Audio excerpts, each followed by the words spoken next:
Welcome everybody to the Keshe Plasma Reactor Group for Tuesday, September 8th, 2015 on live stream. Hello.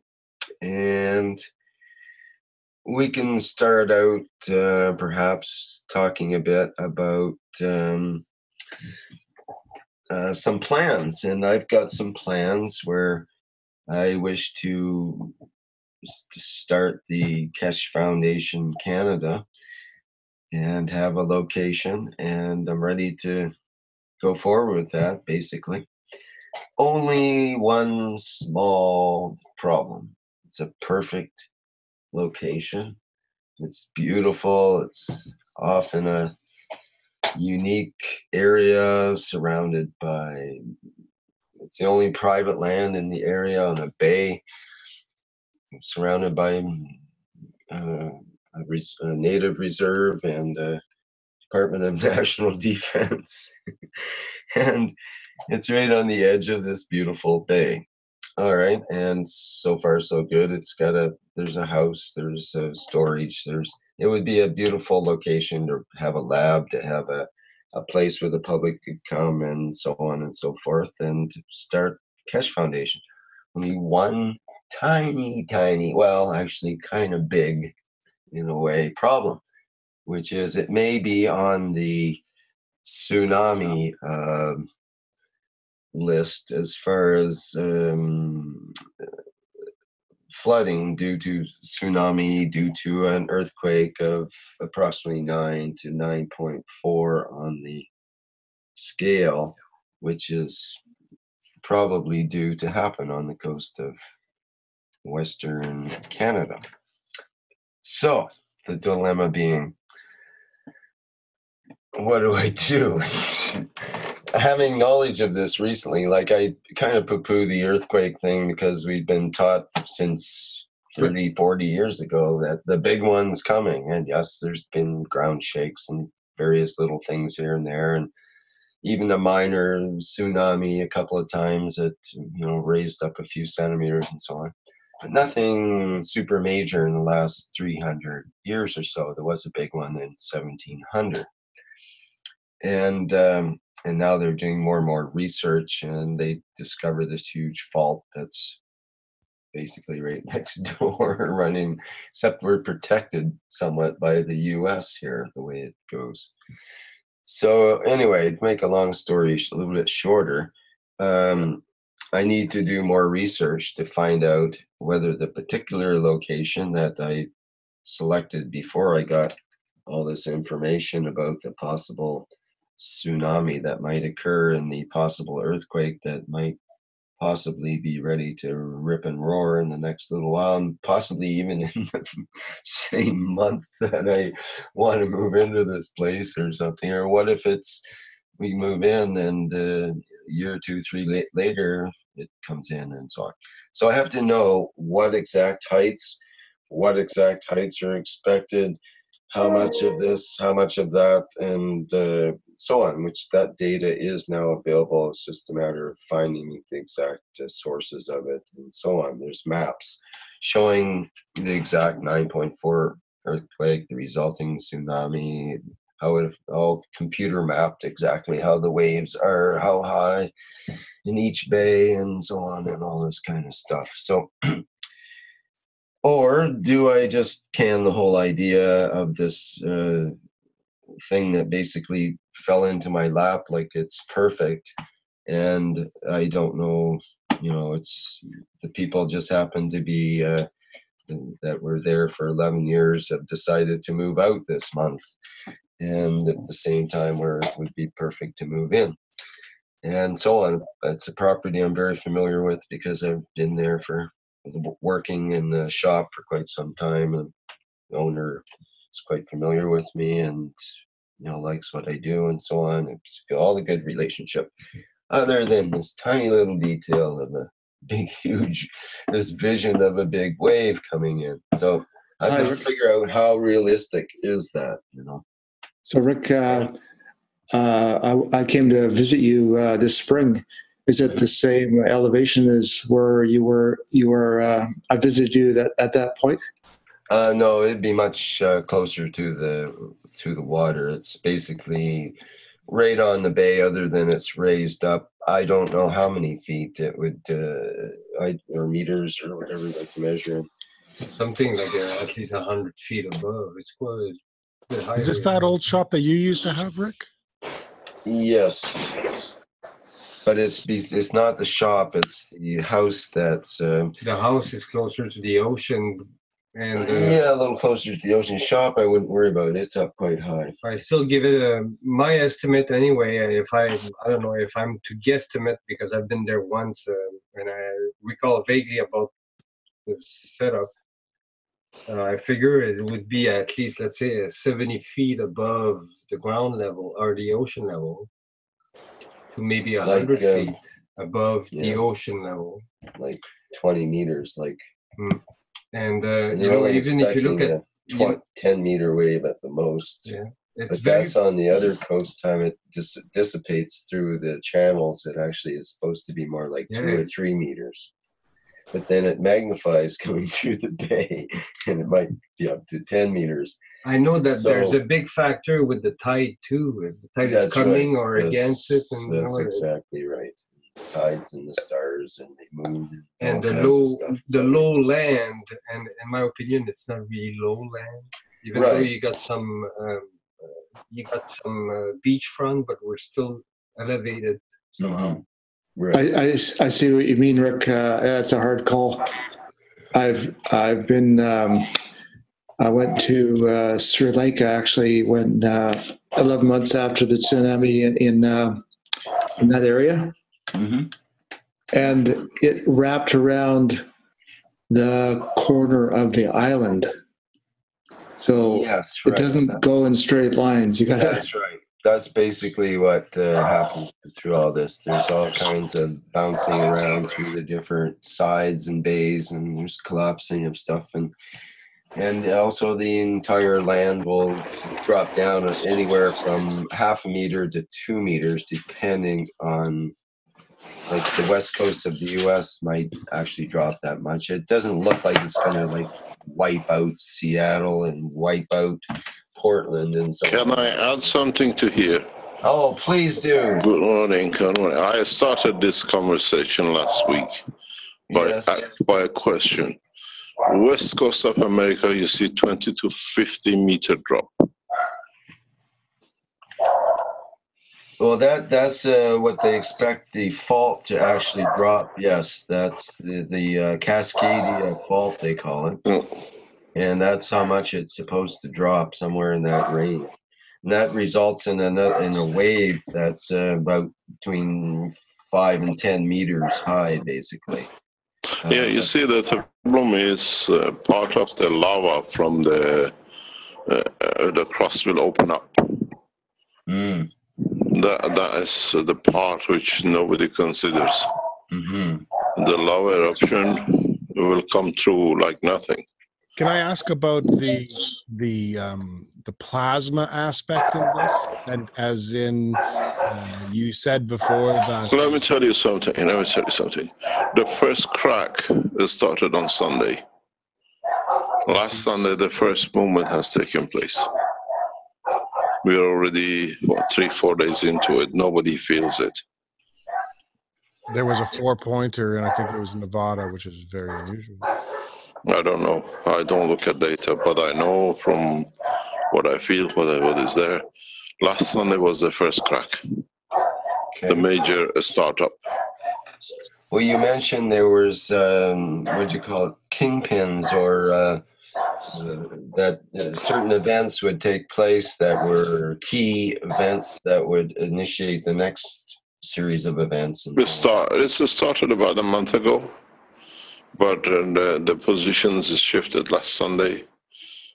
Throughout this week, we have a major you see, the problem with the geologists is they look at the upper crust, but you should look how lava underneath is moving.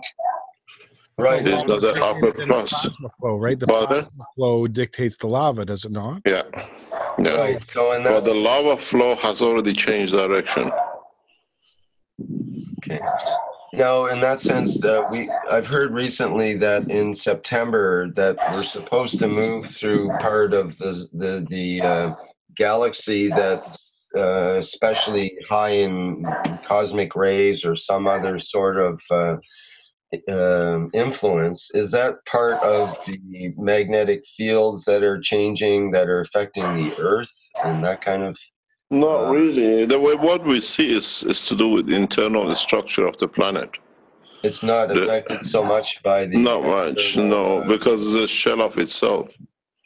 We got the double shell. Once you got the solar system shell, and once you got the atmosphere of the Earth shell. The lava flow. The concept of another sun or another. That is separate. That is an event happening simultaneously. But wouldn't that affect the core of the Earth in terms of No, not really.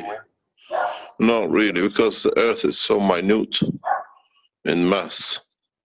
Mm-hmm. It's very minute, but this internal, the lava in the. Let me explain to you something. I asked a random question from Vince a couple of days ago, and he gave me the answer, and I think he understood when he gave me the answer. You got to understand the birds and land animals work on the magnetic field flow of the Earth, which gets affected by the inertia, which is the lava movement. Mm-hmm.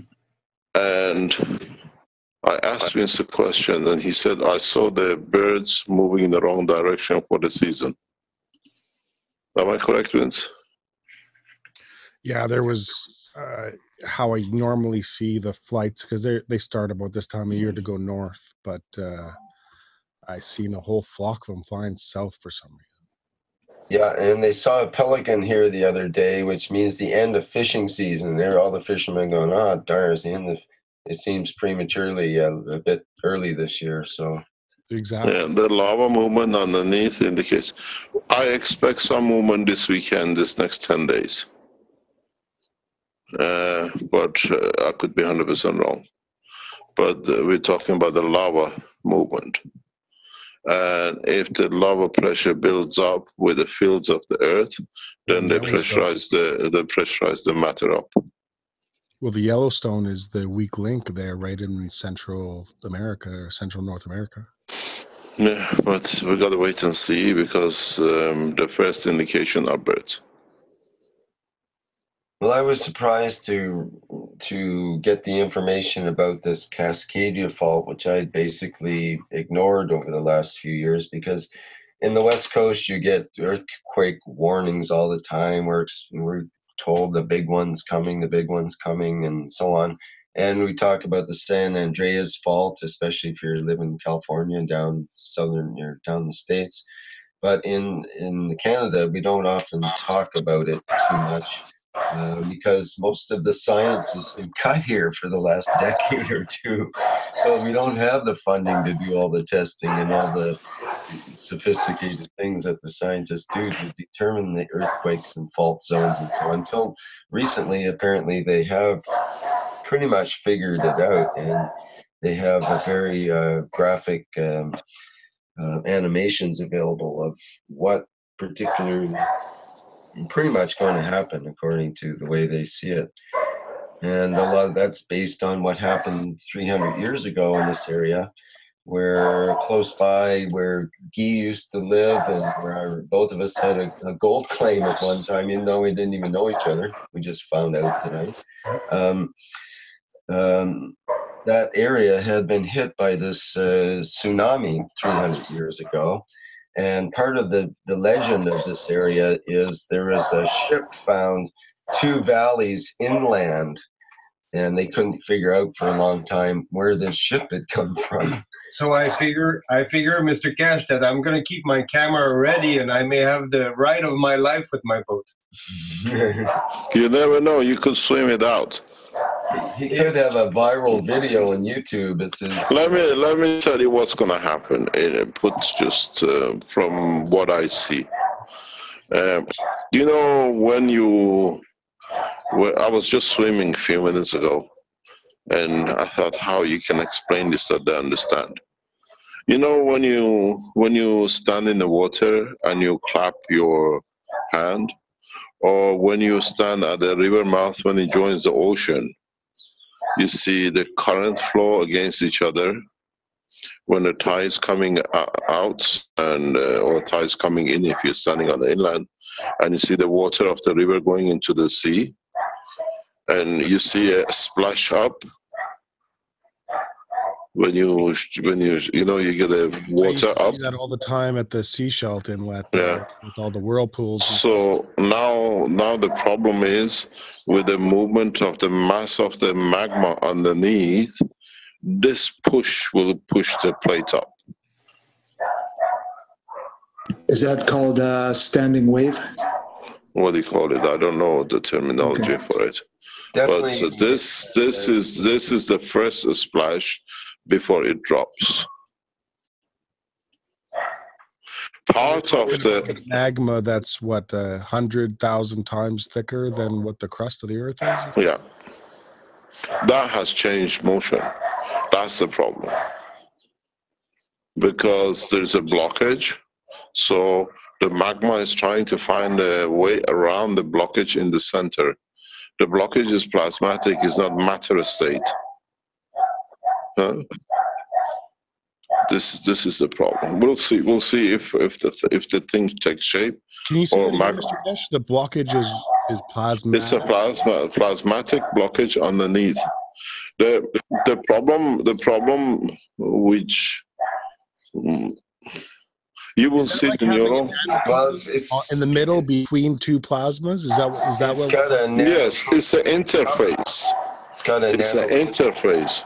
It's like a giant reactor that's all nano-coated all the way around in a way. You see, you have a solid piece of the earth which we walk on. Then you have a magma section, and then you have a plasma section of the earth.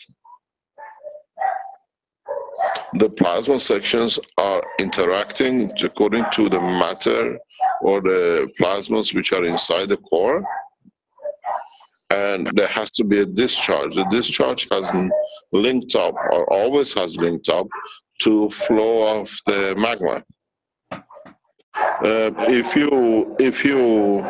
I explain to you, maybe we add to knowledge in a different way. You know, the oceans flow underneath in a certain way. The waters of the oceans on the currents in the deep oceans, they flow. The flow of all the waters around the oceans of the world is dictated by the movement of magma and the plasma underneath. Because the waters in that depth are in a Ganser state, they're in a magnetic field state. They're not in the matter Is this what you state. call the El Nino effect as well? Is when shifts change? You know how we call it over here? We have an El Nino, which is a unusually hot waters coming up into closer to the shore to bring hot weather or crazy weather into North America. Yeah, it's all the flows, all the ocean flows, which up to now could not be explained. Would be the because it's like your blood. It's the worst one they've ever seen. Yes, because the current has moved. The plasma has moved. The situation is that the motion. What's happened? You know, when we put two plasmas reactors together and we expect a light between the interaction of the fields. At that point of interaction, it's not just the fields. It's not the interaction of the fields. It's the interface of the fields, which creates a physical barrier. And that physical barrier now has been created due to the internal movement of the plasma and the materials in what they call in the Caroline core. So it's inevitable. At any time, any second, while even we're having this talk, we could get hit. Depends how the fields pressurize. And all the movement of the waters in the deep oceans are dictated by this flow. And if the rate of flow does not see the amount of heat created by the plasma interaction, you will get a splash, you get a boil. And now, due to the condition where we are, the boil is about to happen. Is internal pressures of the plasma of the Earth, of the cores, and the magma in change of direction, which have caused this. You will see the flow of the rivers, a lot of ocean rivers will going to change in the next few weeks. Because it's like they're in the state of GANs, so they follow the magma. They follow the magnetic field of the magma. And So I think what we can really look for then is the you already gave me the answer. Yes, but if we think about this, the ocean dwellers will become the canary in the mine shaft, because they will be the first ones that will be interacted with due to these different currents. And I think we've already seen that around your area, Rick.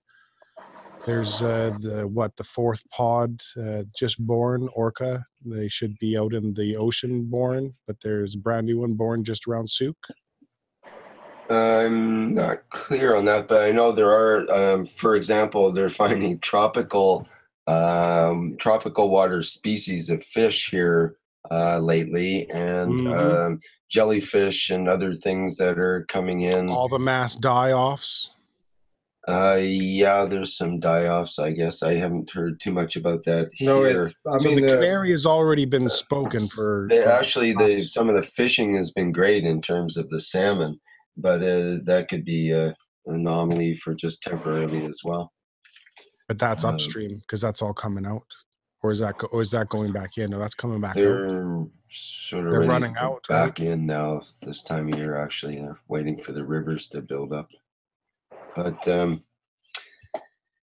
yeah, there's definitely a lot of changes. Well, it's part of the whole warming of this area. The Arctic is melting, and this area is becoming more and more dry. We just went through probably 6 months of almost continuous sunshine, and maybe half a dozen days of rain during that time, something like that. And now we're going to rain. Sorry,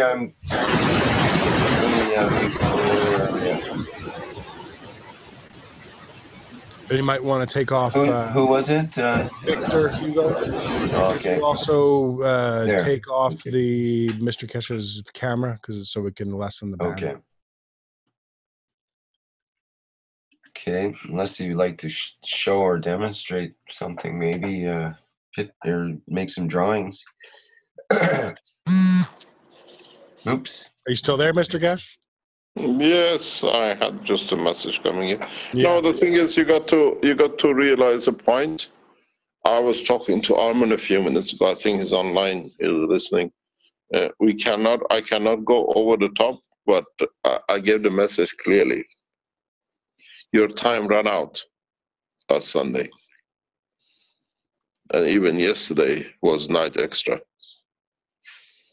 The situation is out of control. It's not out of control. It's very well controlled, but for people in this area, there is a movement. But there is still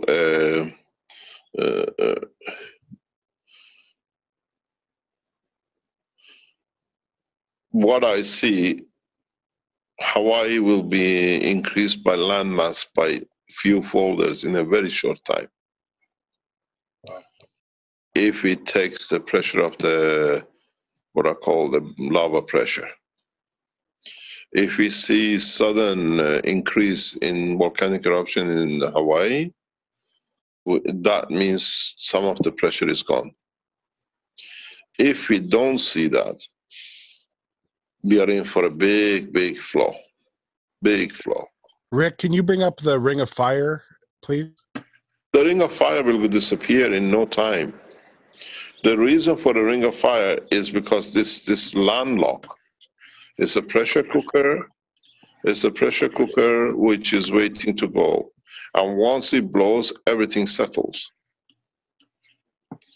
Underneath, the Ring of Fire is right in the middle Hawaii is right in the middle of the Ring of Fire, is it not? Like right? Yeah. But what I'm talking about, the Ring of Fire, as we see it, will settle down very, very quickly. Once this pressure goes, the lava movement changes. The continental movement settles for quite a long time. This is the pressure cooker waiting to happen. There is a big possibility we might see a huge movement in the Indian Ocean side. If we see the Indian Ocean side let go, then God help us, we don't have any resources. We have no resources to match. Okay, say that again. If the Indian Ocean side goes first, Then the whole of, what do you call it, the Chinese countries, the whole line of the mountains in China, all the way down to Iran will go. This will happen within days. you're talking about the red line, right? Where I drew the red line. No, it goes across the China into Iran, because this plate is supposed to move. The Pakistan border up all the way in Himalaya, the all lot will move in one go. Rick, can you pull up a map of all the tectonic plates on the Earth? You see, if you go, I can't open this. Let me see. You go back. You know where you have the tip of where the North America touches South America? Just go. Yeah, you can see it here. Do you see that? Maybe I don't have the right picture up here. Let me see. I'm gonna go to this. If I take a pen and I go down, Just hold on a second.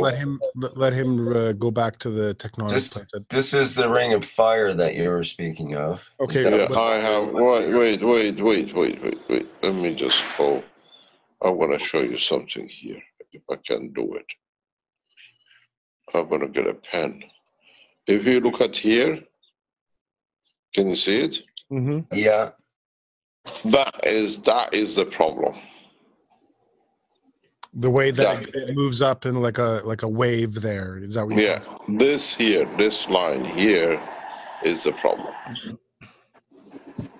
So you mean the Panama Canal might get a little wider from Very wider by about 50 to 100 meters.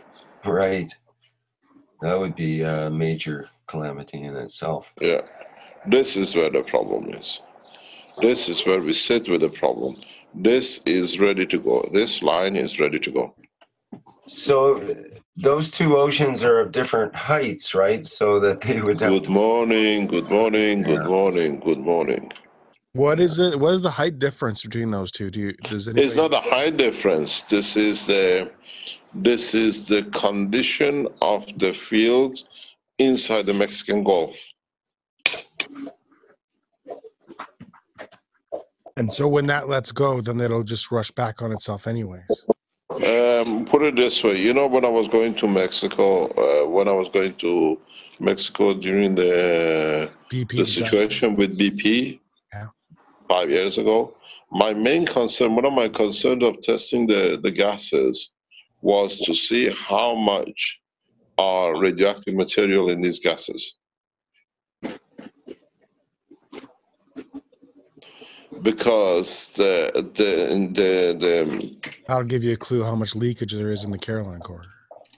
Yeah, it gives you a conversion of the plasma to matter state, because at that state it gives you radiation first before to matter state. The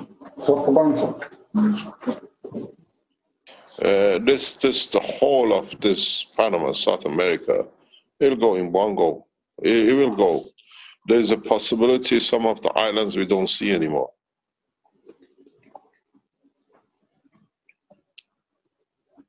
Some of the islands will join into the magma. They just turn over. It's huge. This I don't know how we can explain it without putting fear in people's life. But then, we're not talking about just up on the Pacific coast. I mean, we're talking about a lot bigger thing happening. Yeah, we need this separation. This separation is long due. The separation on this line somewhere here is long due. A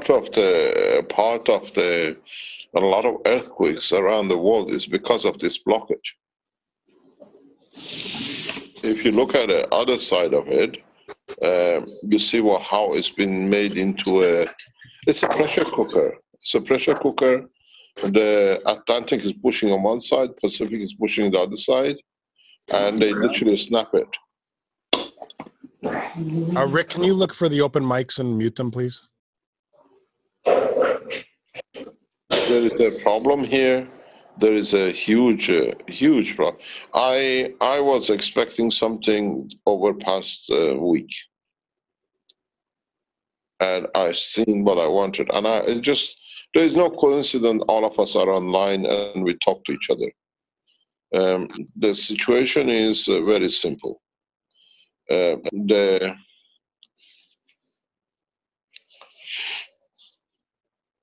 continental movement of South America will push us. We have no choice.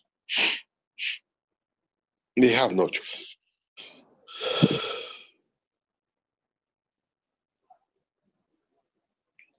The problem is if it doesn't happen here, it will happen over in Chinese side in the Indian Ocean. And the Indian Ocean, it'll be worse and worse. If the Indian Ocean side gives way first, you're talking about at least 500 million deaths, minimum. Minimum 500. The whole of Bangladesh will go. Literally, it just gets wiped out. The whole of southern India will go. All the way in Korean Peninsula, there'll be nothing left there. It's huge. Most of these countries are a few meters above the sea level. And this time it'll be a flashback. Anybody on the sea in the high seas will flashback. I was with a Saudi prince a couple of weeks ago, and I explained to him that very soon, in the coming months, you'll put the boats on the high seas without being ever having a customer for it. And he says, "What's our position?" I said, "Your Excellency, you have no position. Do not fill up the tanks." I said, "Do not put ships on the high seas, because in the high seas, what is to come, they'll leak. They become worse than anything else we had." He's one of the powerful, influential princesses in Saudi structure. Strange enough, Caroline said, "You two look like brothers. You're twins when you stand next to each other." It's very westernized prince, very understands.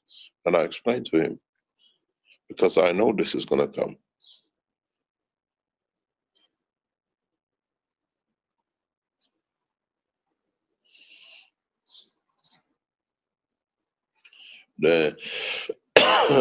Just to let you know, and just for everybody's information, I was just looking on the Emergency and Disaster Information Service, and sure enough, there's been a lot more 5 and 4 earthquakes down beside Mexico. It will happen. It just has to adjust. It's a quick adjustment.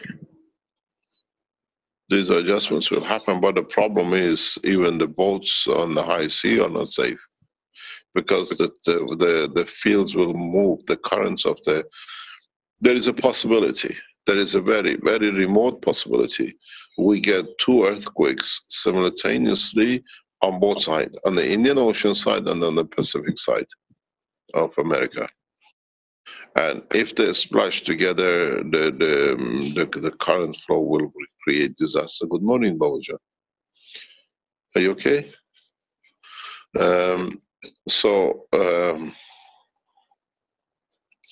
You have to, I sit here and I even told people, manufacture as many units as you can. Tomorrow's teaching, we change the course of teaching very rapidly. I've explained to the people in the background who are listening and in the development side. There needs I was explaining this to Marco yesterday in the lab. There is a need for a rapid change of teaching tomorrow. That we can stand a lot of these disasters because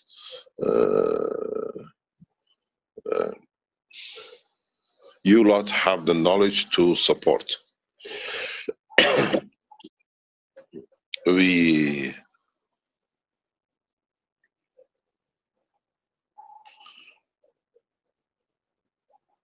got to stand back and look. It might not happen for under 12 months.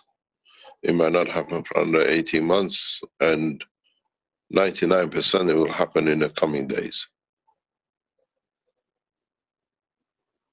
99%. In the coming days, we're going to see the change. So in 12 months and 18 months, it has to come. It's a natural process. But the problem comes if the longer it takes, the worse it will be in respect to movement of the continents and the lava. We were sitting with Caroline. I said, Caroline, there are no birds in the sky here anymore, huh? Where the land should be full. We traveled from north of Italy to south of Italy, 800, 900 kilometers in 2 days. We see no birds.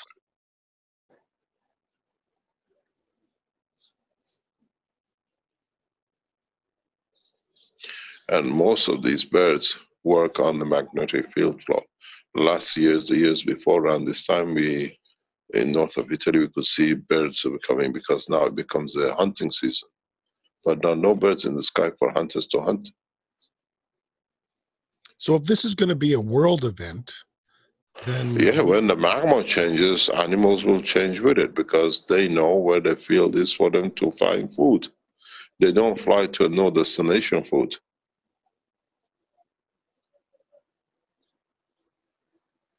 The structure of the brain of the birds sits with the gravitational magnetic field of the food as much as the earth.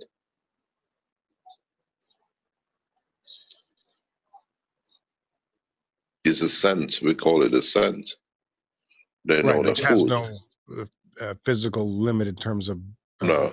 distance. No, if Southern America, let's say the West Coast disappears, all the birds which are due to go there will not fly there. They change course. This is part of the structure of the brain. We do the same.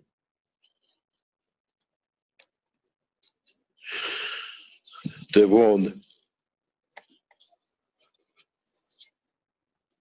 not fly halfway there and find out there is no food to go to.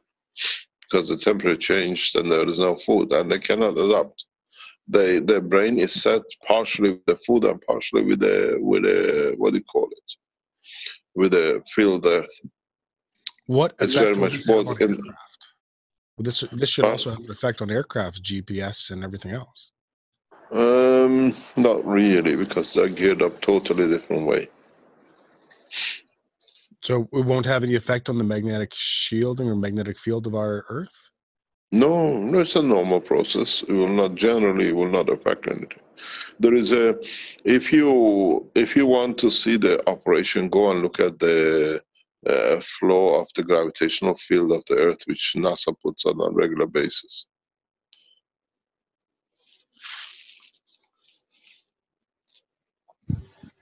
If you look at that and look at the field flow from the Earth upwards, you will see it. There is one thing for sure: nobody will come out of it alive. With this movement, people on the fringes will survive, but people in the center will not survive. I was telling Arben a few minutes ago. The Chinese were planning to devalue against dollars. And now they know this is coming up, it's imminent. Why should they get themselves into a mess? Because whatever they have debts, Americans have debts to them, they know it's written up, they cannot pay after this disaster. Why should they be the cause of the problem for a nation which nation is already going? It'll take centuries, decades, for Americans to recover from this. Unless we help them through the plasma technology. Maybe we can't. Maybe we are in that position. That's why I changed the course of teaching tomorrow. Maybe that's the real kick in the ass, so to speak, to get people involved. No, we have to. No, but we have to teach in different way. Tomorrow, I already start teaching the Renanstein yesterday. I gave them a hint past 2 or 3 days that we're going to change the course of teaching because I work with the team in different aspects. Tomorrow we change the course that if people understand what the teaching has been, I gave a hint last week about it, that how we stand a new change, how we got to stand a new change. Because don't forget, one of the pieces of the jigsaw is so horrendous that a lot of you don't even consider. By such an event in US, most of the Africa lives on the grain from America. The starvation in Africa is going to be worse. The Americans changed the course in so much in Africa that the African farmer is not worth for them to grow seeds. And now with this disaster, there is nothing to ship. There is nothing to move. There won't be harvest to get to. In 6 months' time, Africans have nothing to eat. And they've forgotten most of their land has gone to waste because the American imported the rice at half price what they could do. And now they can't replace it. Don't forget, one of the closest advisors to Keshe Foundation is a high-level World Bank officer. He called me last Sunday. He said, Mehran, what's the position? I said, stay where you are. I said, we were trying to get that help into Africa as fast as we can. He's advisor to a number of African nations. This is the problem. He always told me, Mehran, we got a problem. 80% of our national income goes to import rice from America. 80%. Because he used to be the central bank director, central bank of the nation. He says, I used to sign doc checks for to be paid to the Americans for rice, where we used to be a rice producing nation ourselves. I sat on the table having dinner with his wife and his children once in Africa, and he said, look, this used to be a national food. Now we have to bring it in, and it doesn't even taste the food we know. When this disaster happens in America, Africa is going to be wiped out with hunger. Those who die, the ones who we have to stand watching them dying, suffering with hunger. That's why I concentrate so much on Africa now. From tomorrow, we have Africans here. They're coming in to spread them out into Africa to start the whole process.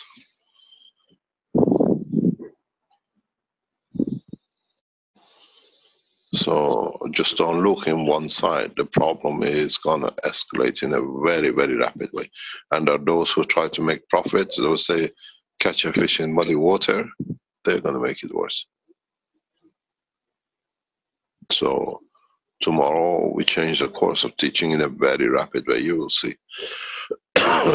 Then maybe bring a better conclusion to, what do you call it, a closure to our teachings. I have no problem with my life. I have no fear of it. Doesn't matter what they're trying to find. Somebody, good morning. Hello, darling. So you got to understand, don't look only what's going to happen to Canada, what happens to America. I just came. Yes, I saw it. It's gorgeous. Jump in.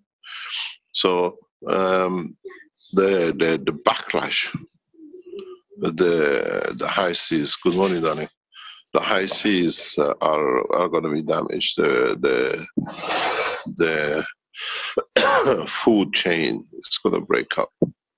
It's not just one thing. As that's why I tried to bring the Keshe Foundation together so rapidly. We have to understand the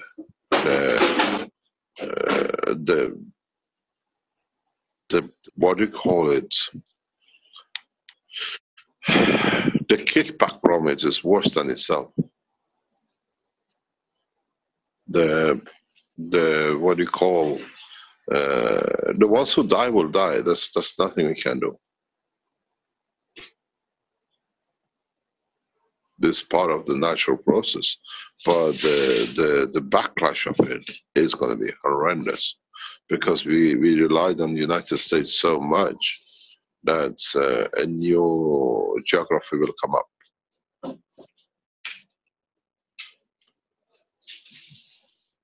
We will see the change of power in a very, very rapid way. We have no choice. Because those who were supposed to be in power, they have no more power. They become subordinate to the situation. The ones who call themselves superpower, now they have to look for food for their own people.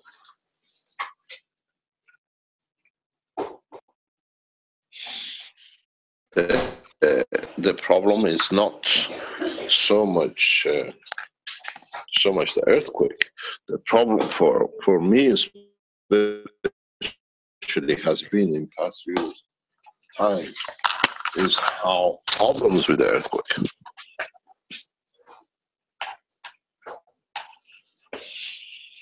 Our problem sits there. It doesn't sit with the earthquake. Earthquake happens. It's going to happen. We're going to lose maybe 50, 100 million. But humans always recovered from this position. But the problem is the suffering which this state has brought on the rest of us. You call it the first economy in the world. You lose the first economy, what's going to happen to the rest? Chinese don't have to support. They don't have the food chain. Russians don't have the food chain. And we have nobody else to support. The breadbasket has to move back to Africa. And the Chinese have bought most of the agricultural land in Africa on a long term lease. 99 years lease, 250-year lease. Go back on the situation of Argentina 10, 15 years ago. Argentina went bankrupt. They went with a begging hand to the World Bank. They were lent a few billion to come out of the problem. And after 2 years, they paid their debt. Nobody knew how the debt was paid.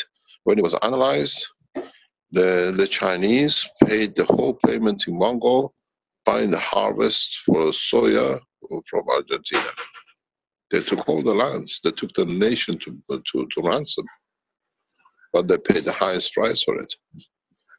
And the Argentinians paid the World Bank off.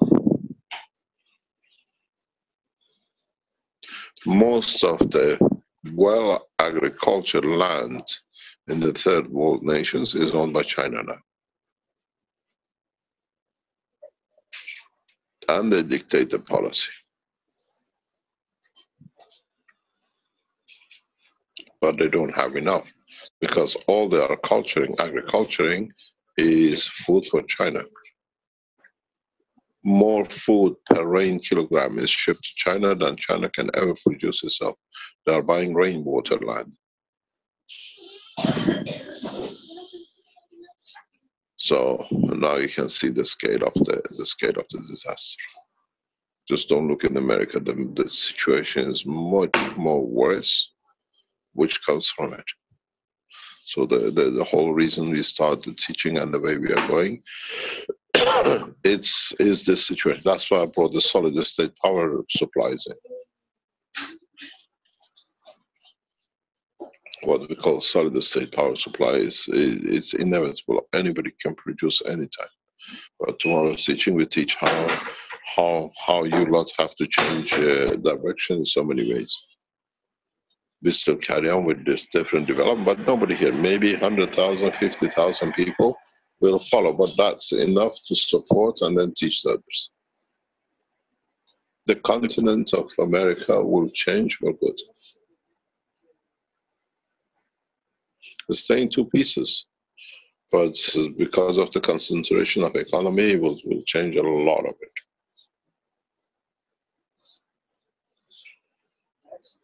There is no choice. We have no choice. But in so many ways, I put the disaster in accounting time. So, and I said to Armand today, leave with peace, because whatever happens, you cannot blame yourself. I'm worried when it's going to be the next one, because it's going to happen at one way or another. Many of you, many of us have run out of the house with the earthquakes. We know how you feel. I've been through it many times in my life. I remember being carried on the back of the shoulder of my father running out of the house in Tehran as a child. But none of us knew. Few neighbors down the line, they were not that lucky to run out.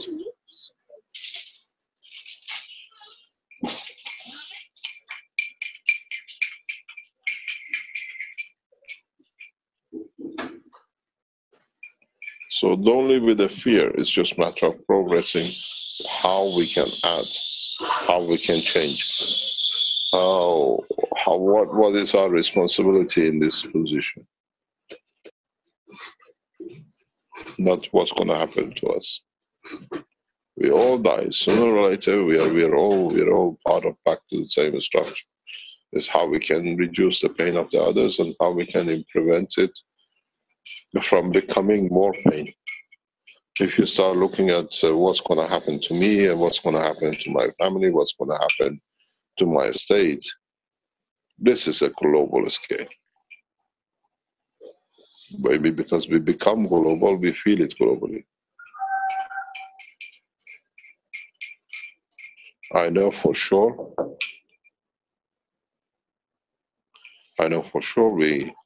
we're going to have a huge problem with food supply. People can't eat oil.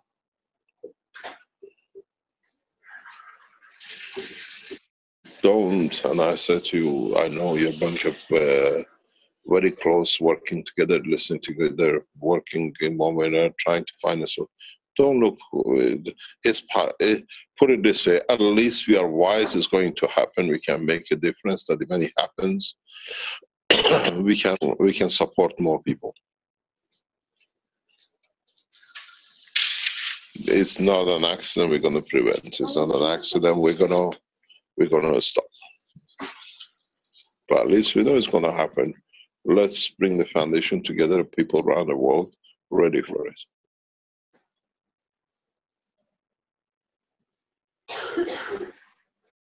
The food, the water, the energy that it can meet. A lot of people after self-promotion of one thing or another, but that has to stop. Maybe in the next 2 or 3 weeks teaching, we only concentrate on the rescue plan. Make a decision, announce it tomorrow, I follow it. We need it because once the big crack comes, there are subsequent changes too, and they bring with themselves disasters. The food in Africa, movement of the continental plate in China, the disaster in the Middle East. People won't have time to war. If you listen to the talk of last week, I gave you the date. You have the date of disaster. I was very specific. It's for you to unravel it.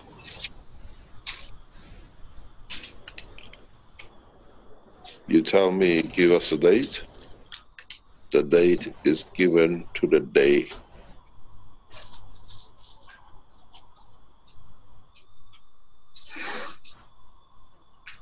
Caroline said, I'm going to listen to it 10 times. I usually unsiphon it.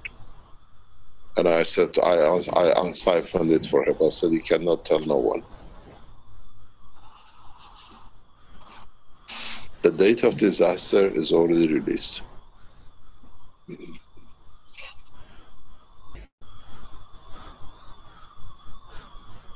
So we got to, that's why I decided that we change the course of teaching tomorrow.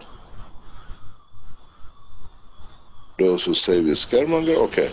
If we're scaremonger, and at least we taught something that people can use in all disasters, we still win.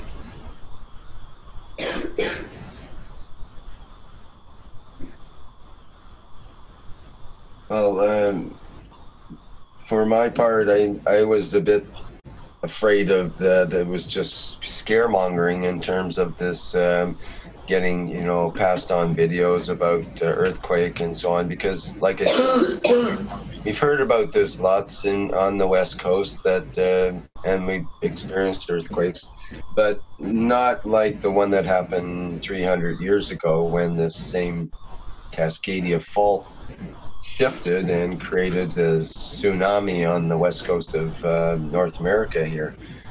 So it became evident to me that this was something that was quite possible, and quite possible in the immediate future, not some 50 or 100 years from now necessarily. It is overdue because it's a regular thing that occurs every few hundred years, basically, in this area. It's a build-up and then the big movement. So I was surprised at some of the information I got. Some of it was overblown, I think, and maybe a bit exaggerated. But on the other hand, people that are supposedly predicting things don't really know when it comes right down to it. We don't know what exactly the effects are going to be, although they are quite exact about if there is an earthquake of a 9.4, for example, it will make a certain size wave and a certain size, it'll be a certain amount of shaking right down to the 0.1 meter, basically, in all these different areas. So if you're in a high rise or some other location that can't take that shaking, then definitely you should move. Or if you're in a low-lying area it looks like it could be flooded, then it wouldn't be a good idea to move into there, which is my decisions here.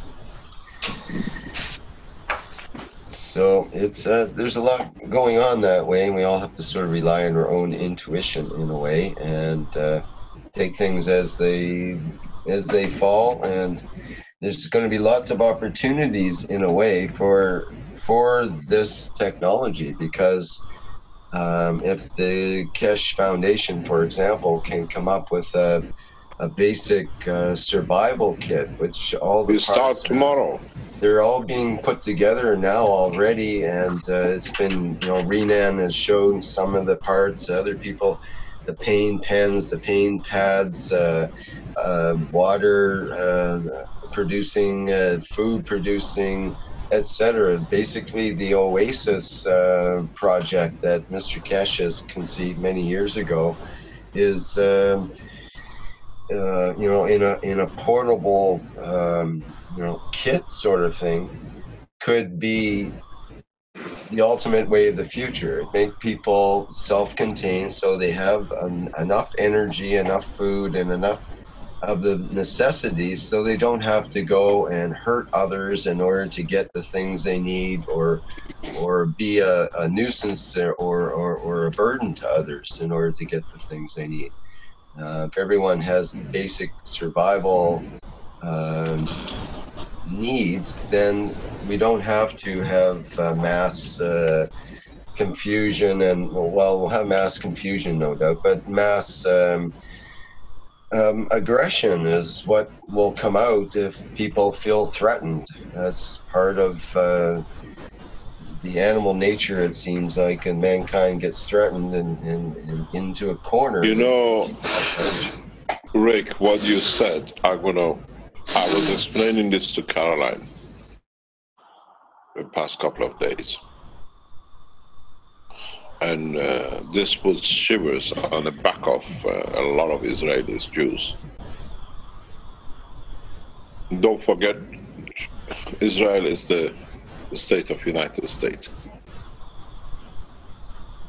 But when this disaster happens, and all the American forces, which the Israelis highly depend on, when the Americans are busy to save their own nation, Jewish lobby has no power. And we saw the situation with Holocaust, what the Israelis have done in Palestine in the past years.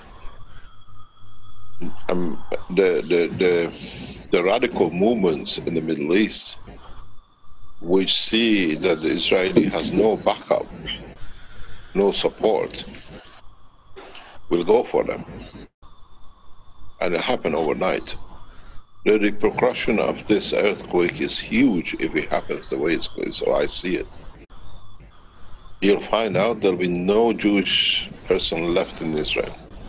They slaughtered them. I warned a few weeks ago it'll be bloodbath. That's where it starts. That's one of the kickbacks of this. And then the Israelis are not going to sit down watching it happening. They release their whatever nuclear warheads they have in destinations anywhere. You got to look at the global destruction. All these millions of Palestinians and Arabs being suppressed with the threat of America behind Israel. Now the backer goes.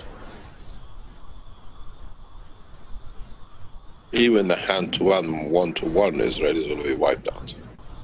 There will be no Jews left in the state of Israel.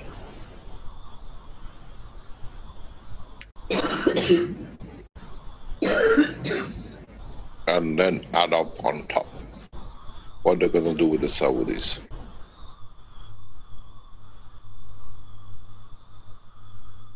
To establish the stability, it'll be a horrendous job.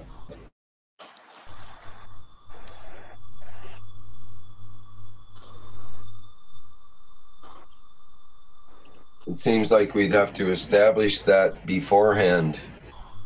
Establish the stability and peace beforehand. That's why we are pushing. That's why Yes. I keep on pushing. Of course. If the Jews understand what sits for them, they have to support the foundation. Put it this way, they've done so much wrong that it's too late to apologize.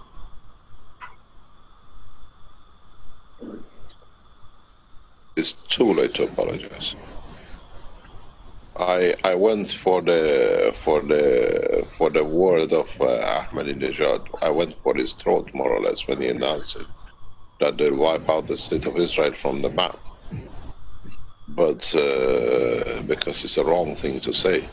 But if this earthquake happens, that'll be the consequence of it. They know there is nobody to defend Israel. Let go for them. I know the Arab mentality. I understand fully what they're going to do.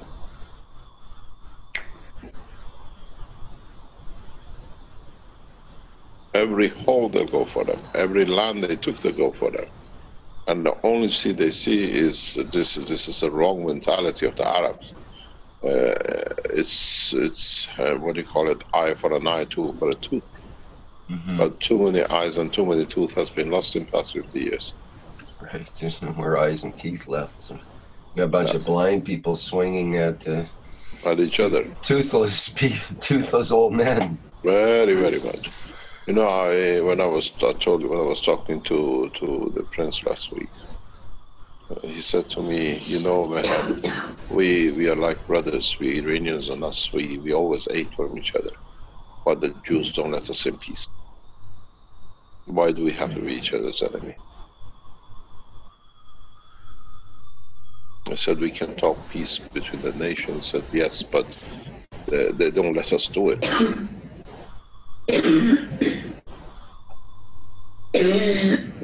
And when it goes, when they talk back, there'll be more peace.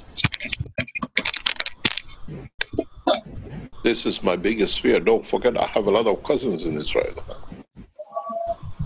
The thing is, we get hit in Los Angeles, half of the family goes. We get in Israel, we get the other quarter goes. There's not much left of the family. Rick, we're getting a lot of interference. Can you mute and turn off video, please?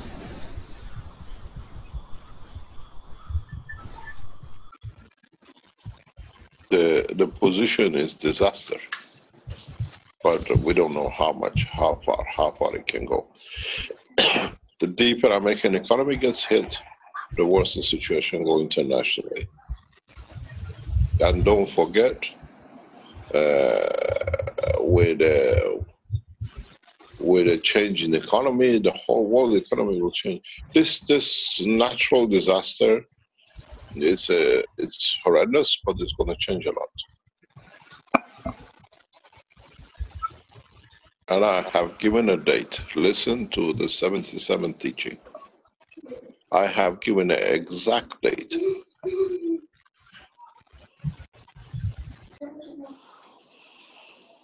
You keep on telling me, can you give us a date when it's going to happen?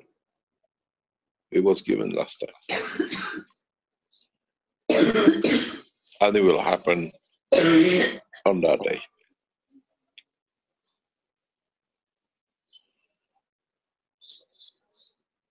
So what you're saying is we do have some time to prepare. Time out.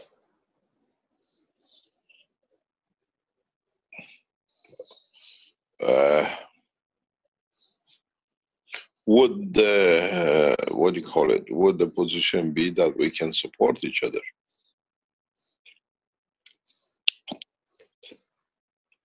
We had a pre-run with this island, and we still haven't managed to help them out.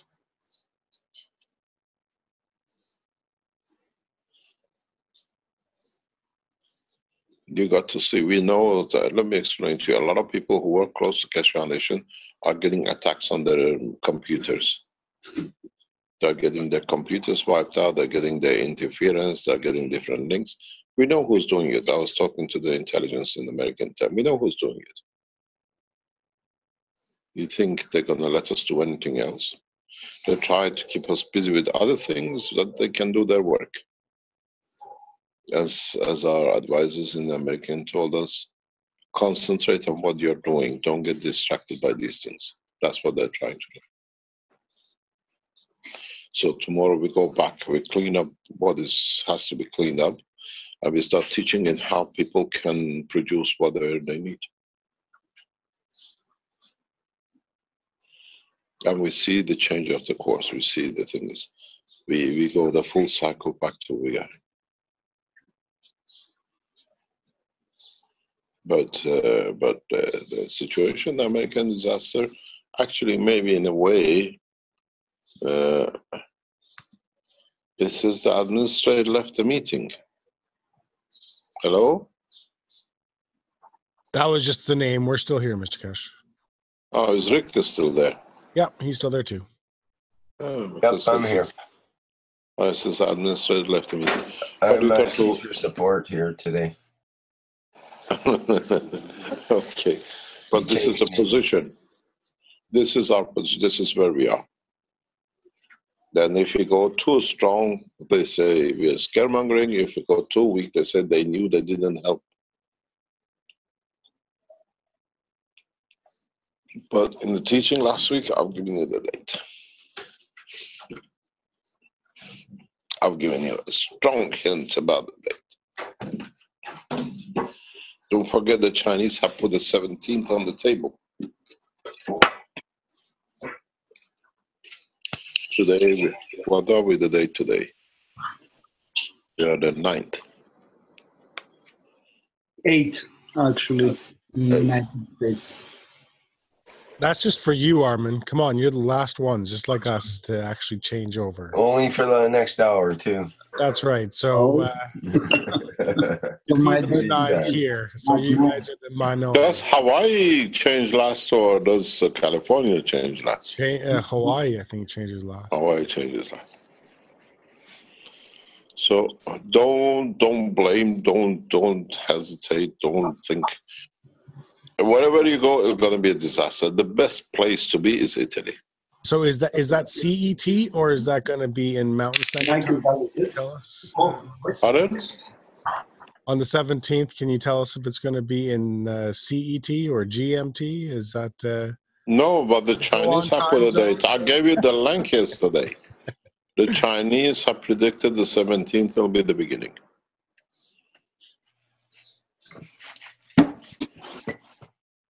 I'll send you the link. I'll give the link to Armin too.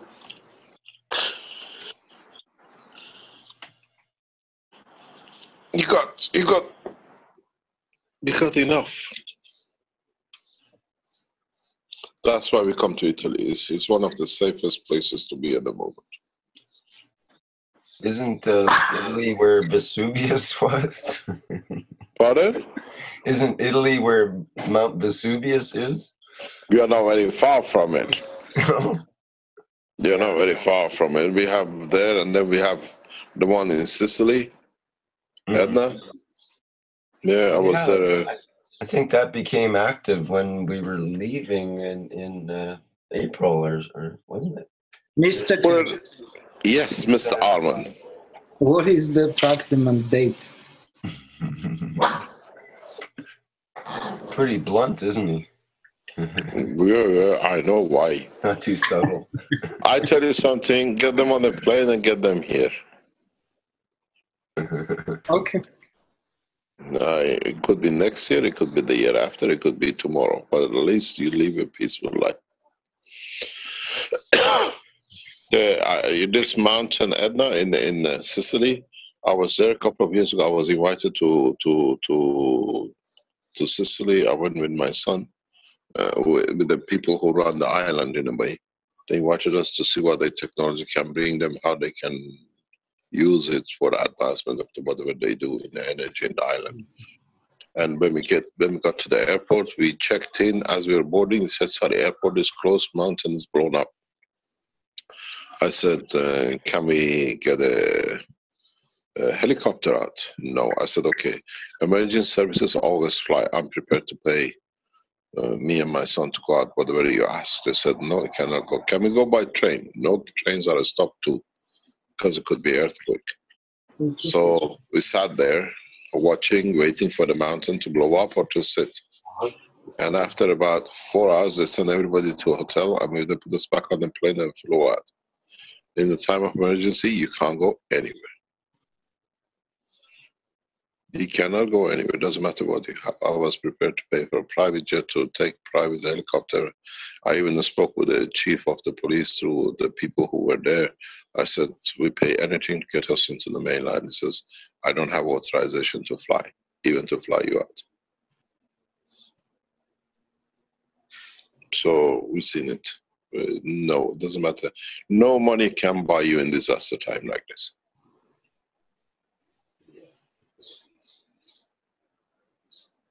So we got to live with it. But at least this time we have a good warning. Very, very good warning. And I said, listen to the 77th. I've given you a very, very good time and date.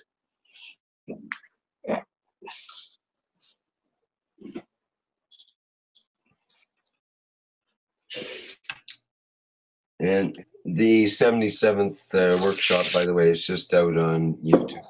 So it should be available on the Keshe Foundation. It's all in there. It's all in there.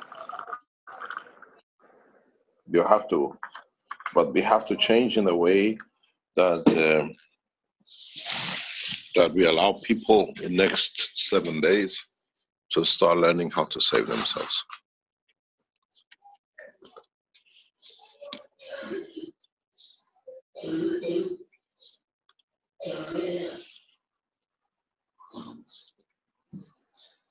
I know the feeling of how it'll feel for a lot of us when it happens, but we have no choice. I've been through it a few times, man-made, deliberate made, natural, and we have no choice. And those who, Mr. Keshe, yeah, could this have been averted at any point in the past? no, If we no, changed no, no, our ways? no. No. Nothing, excuse me, get my mic. Nothing mankind can do about big things. No, it's a natural process. Yeah. But the beauty of it is that man has been put in a position that he learns from this one. So, and also, I just want to put a point out there too that I just put together, is that there was some videos floating around with the population of the world, and the predictions for the future, and it was actually that we were supposed to lose something like 500 million people in that. It'll happen this time. Yeah. And I'll tell you something very interesting. All those who plan to reduce the world population, you know what I'm talking about, the control, unfortunately or fortunately will go with this disaster.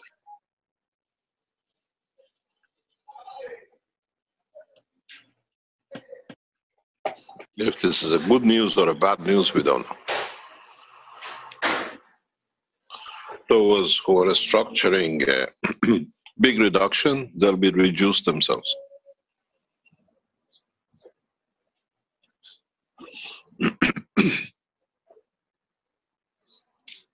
We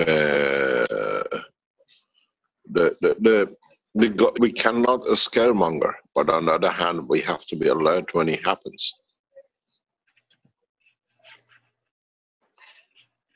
And I know the feeling of it, and I know the powerlessness of it. I think this would be a good call to take up the communication aspect of it. When this does happen, there will be no more communications. It will be, because now we don't rely on American satellite system anymore. Chinese have a good system, Iran has a good system, a few satellite can support. Russia has a good system support. India has a very, very good system support. The strange thing is the power of America will be eliminated totally, absolutely. And with it, the British lose their power, and that's it. We'll see what happens. But the structure is huge. The structure, we don't have a choice. If I go too fast, then it becomes they just talk and go. We have to wait for it to happen. I remember I was in my 20s, even younger, late 1920s, early 20s, when Tehran used to get bombed by the Iraqis on regular basis. And so many times we used to call with desperation Tehran to see if they bombed the house or not, if my parents are still alive. He bombed Tehran mercilessly with the support of the Americans. They gave him the bombs, they gave him the planes, and he bombed Tehran. And every time there was an alert that they bombed Tehran, we used to call. You couldn't get to Tehran. We could get a call that our parents are still alive. In this situation, communications are zero.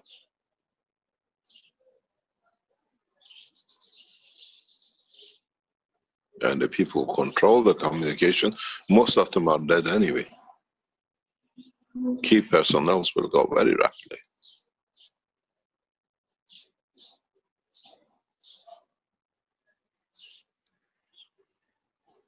You haven't been through it. I've been through revolutions, a war, and everything else with it.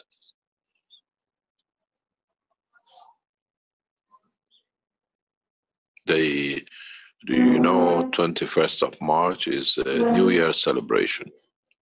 They used to make sure that the time of the change of the New Year, they bombed Tehran. And it was fully equipped by the American planes to bomb Tehran to create as much scare as possible. And we used to be online. If you're calling our parents for the new year, they were getting bumped. And then the line goes. You don't know if the line went because they're dead or if the line is gone because the national line is shut down because of the bombing. I lived through it. I know how most of you are going to feel.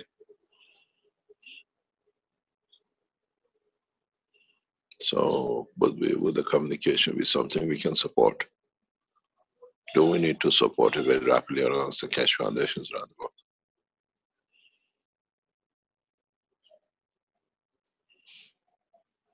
Wynn said to me a few weeks ago, said every time, do you remember what you said every time I get cut off? Let's not bring that out now. So it's that position. You don't know what's happening on the other end of the line. So we got to change the course of teaching, but it's not the scaremongering, but teaching in kind, because this is not going to be the only accident.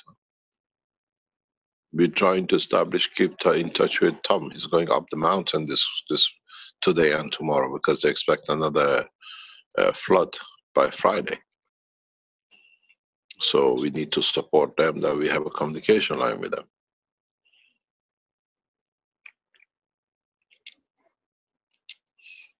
We need to open a couple of designs that they can produce the energy up the hill.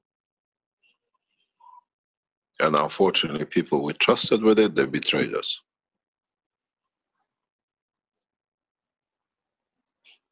The people we trusted that they will be there for this, when they took it, now they sit on it and they think it's their right. I learned a lot in the past few weeks, few months.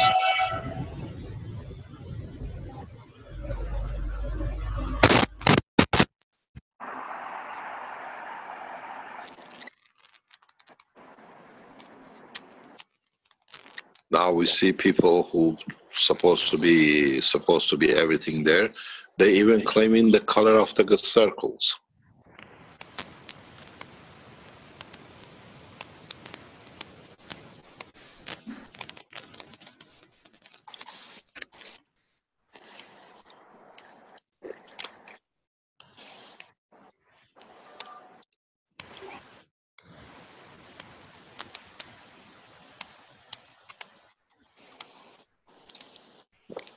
I said something yesterday or the day before. The ones who claiming the color of circles, the circles will be black, their own circle. Let's see how black it gets.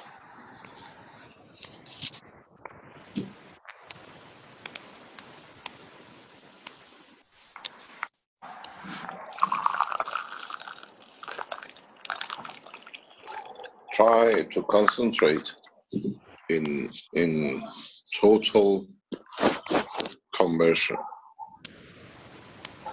Try to concentrate on total conversion communication lines in next 7 days, 14 days.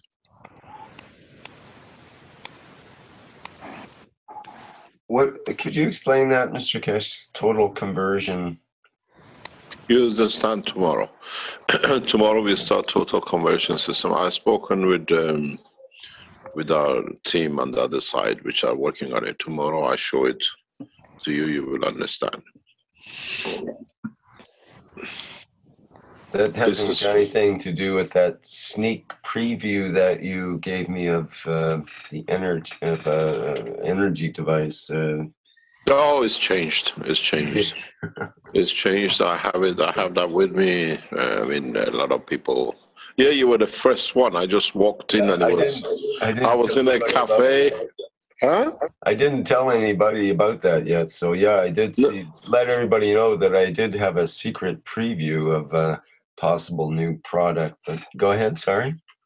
Yeah, it's just that I walked into the cafe and I was talking to you and he was there. I just opened it and said, look at the new energy system.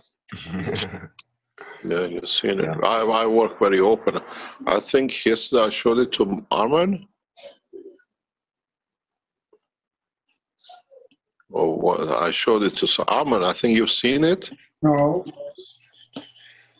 Who did I show the new system yesterday to?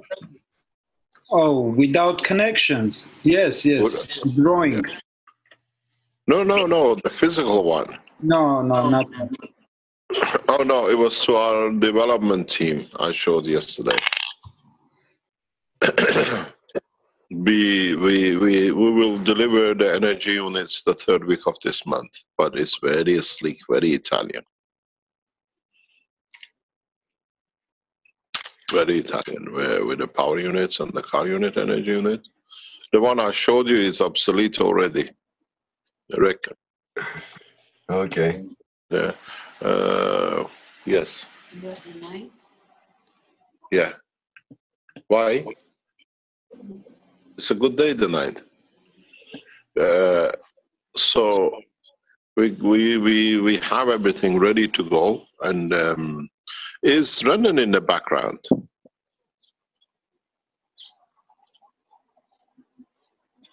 Is running in the teaching or not?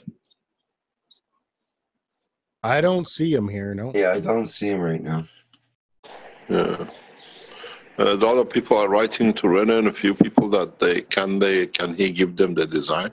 We agreed nothing goes out to no one, so don't waste your time.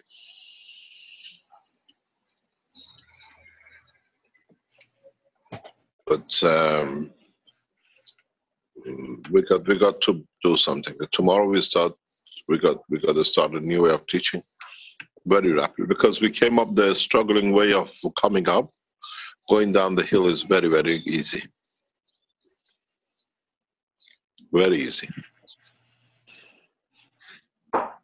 Mr. Keshe, could you explain for people what you're just saying about with Renan, that is not available, as opposed to this idea of the open sourcing and all of that? It's like the open sourcing, the problem is you want to open sourcing and run with it, but I have a ethical position with open sourcing at this stage. Is that if we release this, I've seen something released by somebody who's on the payroll of the Keshe Foundation. I'm going to talk very seriously with them. It should not be done. We were talking about it with Vince this morning. We have a number of people on the payroll of Keshe Foundation, which we teach extraordinary to develop technologies. And these people are not supposed to put anything out without authorization. Is not controlling, is not creating chaos. At the moment, we have a number of people on the payroll of the Keshe Foundation. Number of people we see, they can bring technologies out, or we teach them private that they bring technologies out. I have started teaching Target. We pick people up and we teach them specifically to increase their talent.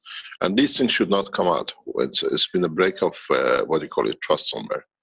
But in time we stop it. It's going to be stopped today.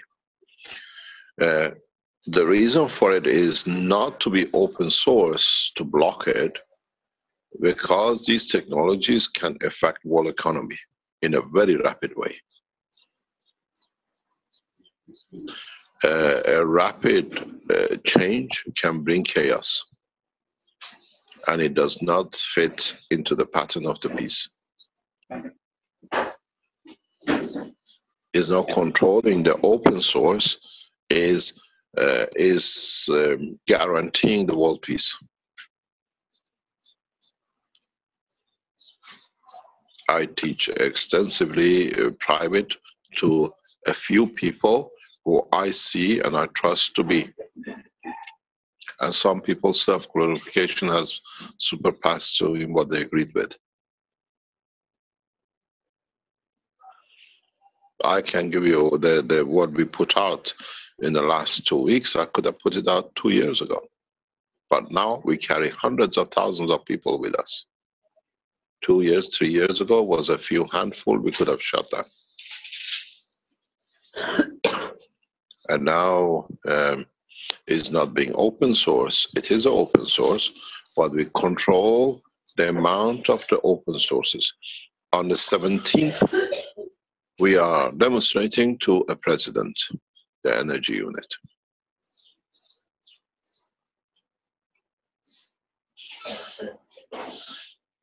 One of the world presidents will see the energy production on the 17th.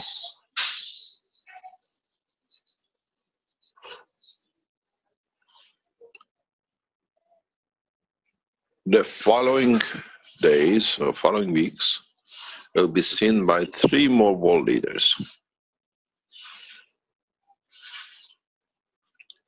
And the production will start directly in the countries. And all that is getting paid, financed by the Keshe Foundation. Not a cent from another government to say that we influence.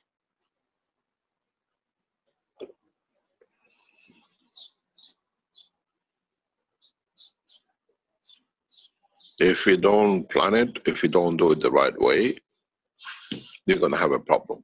And the problem will be more chaos.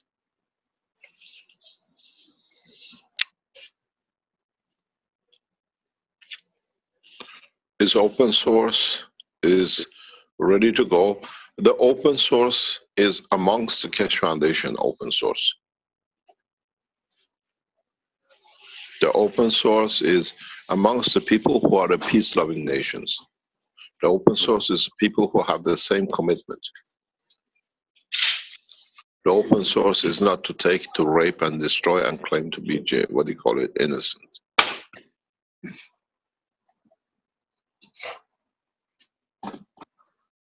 Open source is the Keshe Foundation members. Keshe Foundation are manufacturers. There are people who think they can sue, they can do things. Let them do. I have no fear. And I advise anybody of you who carries the logo of Keshe Foundation, follow the following. Put the 8th circle, put your national flag on the 8th circle, not on the 7th circle. Nobody can claim 100 circles afterwards. Dirk Lorenz has claimed the logo of the Keshe Foundation system, first of all, does not stand because he cannot change it after 10 years. Secondly, if you can make the circle 8 and put your national flag on the 8th one, it's our own logo, and it carries Keshe, KF, SSI, Spaceship Institute. We were Keshe Technology. We became a Keshe Foundation. Now we are a Spaceship Institute, Keshe Foundation Spaceship Institute. Mr. Keshe, I think they can look at the logo that I have on my, as a teacher support, and I think that's exactly the one that we were talking about. Look at the Keshe Foundation logo, SSI, Spaceship Institute. You have an 8th circle, which the SSI sits in. And it says KFSSI, Spaceship Institute. This is our logo. That logo of the Spaceship Institute is designed by the Iranian nuclear physicist for us. It's a gift from Iranian scientists. There is no claim on it. I have all the copyrights of it. This is the logo you use. You change the 8th logo, 8th circle, to the national flag, not the 7th one.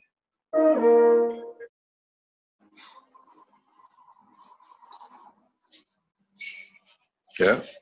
So what you need to do, the SSI carries that logo, which is the headquarters. We used to be Keshe Technology. We converted into Keshe Foundation, and now we become the original Spaceship Institute. So we become KFSSI, the Spaceship Institute. And then you can put the name of your nation, the color flag of your nation as a Spaceship Institute, and the foundation on the top. He can claim 7, he cannot claim 8, 9, 10, 12. Any deviation is because some of you made a mistake, you put the flag on the 7th. Make an 8th circle, put it on the 8th, they can come and kiss your butt. And then the thing is, use everywhere the same logo. Make it so common that there is no claim on it. Even put it on the toilet roll. The one with the 7th circle, without the KF on it.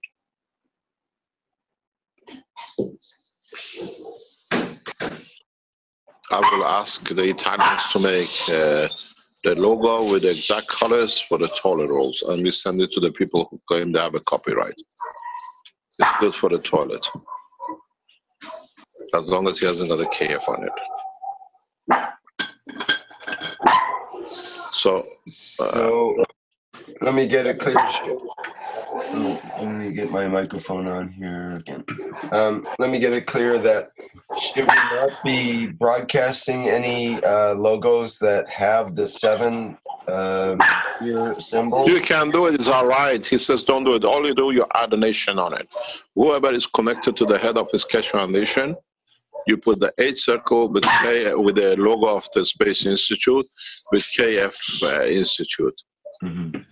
And then so from here on, with any new promotions, basically. Yeah, with any promotions from now on, as we done with the products we're putting out, you will see, you don't see the 6 circles because there's a problem with printing the circles in. What we are doing, we just use the blue logo of the Spaceship Institute with a KF on the side. If you bring the logo up, I'll show you. Can you put the logo on the screen? Trying to find a copy somewhere. Do you have one? Go to the Spaceship Institute. We just had it. We just had it on the screen. Rick, I sent you by Skype. If you bring it up, because now we moved on. We were with technology. Now became foundation has nothing to do with the Spaceship Institute. What we use, which is it's very much like NASA. The blue circle is the sign of the Spaceship Institute. And we don't need the 6 circles on the side of it. Nationally, you can still use the Keshe Foundation with the logo on 8. Across all the Keshe Foundations, you have to inform them to use the 8 logo. We were there. I was aware such a thing might come up by what I call people who are not there to be there. You see this logo, what are you going to do? What we've done in all our, I'm going to circle this. What we're using is this.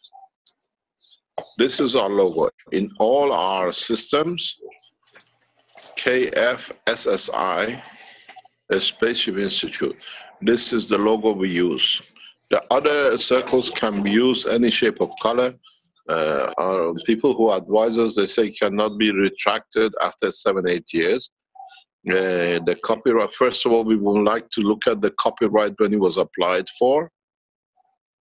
When did the copyright was put in? Because when it was given to us, there is no C provided by the producer. If you would add, by law, if the logo is copyrighted, has to carry a circle. There is nowhere, anywhere on the internet that this logo carries a copyright circle on it. If you look at the Coca-Cola bottle, has a brand with a C on it, which means logo is registered. The logo was never given to us with a C on it. There is nowhere, anywhere that the C logo was given to us with it. You understand? So there is no cat in hell chance of anybody pushing this through. And besides that, it's been used by virtually hundreds of groups all over the world. Which have nothing to do with us. Without permission. Without permission. No one has complained about it. So why, if it was his image, why didn't he complain about it till now? Till now, yeah. So there is no C on it. He has never claimed copyright. And the beauty of it is he says he was the designer. So it's his fault he hasn't mentioned it on the book with a C on it. You understand? So this is just trying to get attention seeking. And we give him a very good attention. We ignore him. So our work now is mainly targeted on this situation with the power supply, with a lift, and with conversion into matter state, energy state for the need. It goes back to a lot of teachings we've done, and we bring it forward. Today, we will see some changes. We're going to support that change, and we'll see where we go. But at the moment, the biggest problem for for us sits with having the Oasis system when the Oasis is needed. But does the Oasis means only for the Americans? Or do we have to get it right that if there's disaster in China today, that's our point of Oasis too? I have a very big problem. I have a huge problem with the situation which is happening with China. So we expected openness and we got closeness. And the same went with Eric Clausen. Eric Clausen was sent there to develop a technology for a battery support for Keshe Foundation worldwide. And then I see him, somebody's talking in the background. It sounds like Harman's wife. No, excuse me, I am muted. So, okay. Sorry. So what happened is we have a huge problem because this power supply, which is supposed to be tested, should be in the island with Tom.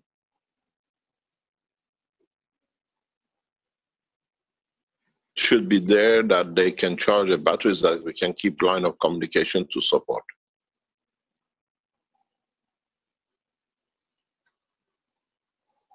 This is what bothers me. Hello, are we online? Yeah, can hear you clearly, Mr. Keshe. Yeah, This is what bothers me in who we can allow to work with us. Open source is we send Eric Clausen to China, and Eric Clausen comes back and he says he's sick, and I see him posting everywhere. You develop the technology, sent by Keshe Foundation, you got the knowledge from the Keshe Foundation, from the work of us, has to be open. This is what I call, we are here for people, but they will not go very far. They will not go very far. You talk about open source, we opened and we find out the openness is one-way traffic. It's us sending people openly to develop things.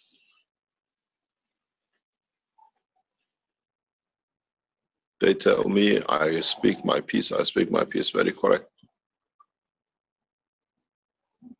We are developing a new battery source for the back to help the Tom group in there. We are testing with our group, with our team. We are testing in two, three locations, and a unit which is getting tested can at least has produced for 40, 50 days. Should be easily be given to Tom to be able to support the line of coming, because once they go to the mountains, there is no power supply. We have a system. We're testing a system can support fully for years, but it has not concluded that we can say yes, they can do it. And then we have a system sitting in China, and Tom has to pay for it with his life. Where is the sanity in this? Where is the openness with this? We send Eric Clausen to China, and then when he comes back, he's sick, and then he posts everywhere.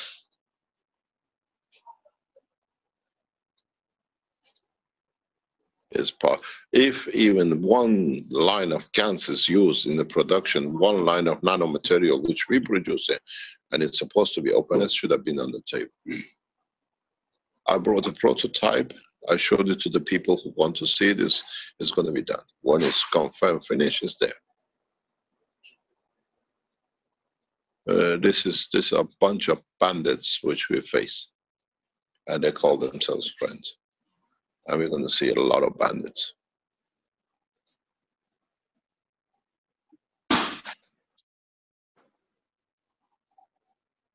The emergency power units, which can last whatever it recharges itself. A telephone call, a direction can save a life. We can't do it.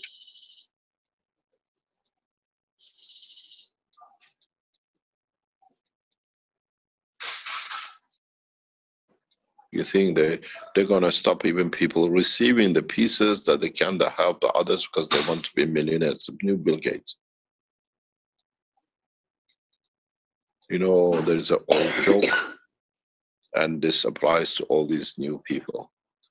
Somebody went to Bill Gates' wife and said, "Do you know Bill Gates' Microsoft?" She says, "Yes, I know. His micro and his soft, I know it all my life." And that's his brain. And we see it again and again.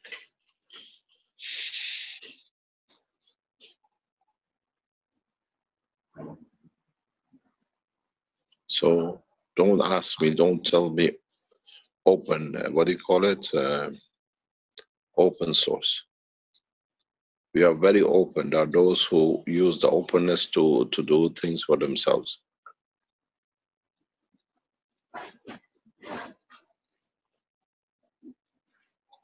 So we got to be so open that we do the system is correct. We open the policy to every manufacturer to come on the table.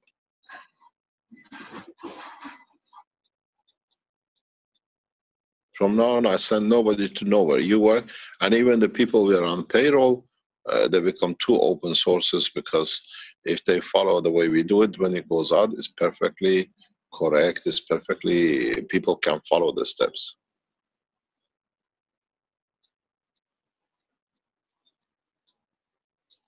So let's see how open source is openness. I really would like you to block Eric Clausen from every Keshe Foundation chat room. I think we keep it, let them keep their secret. At least they don't learn anymore to do their own way things in the back.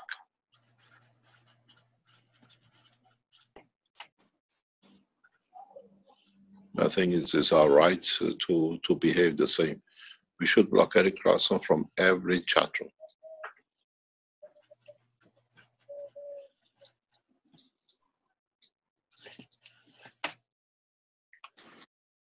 We trusted, and the trust is not there. Why should we do the same? Or we carry on, we play stupid, we don't understand.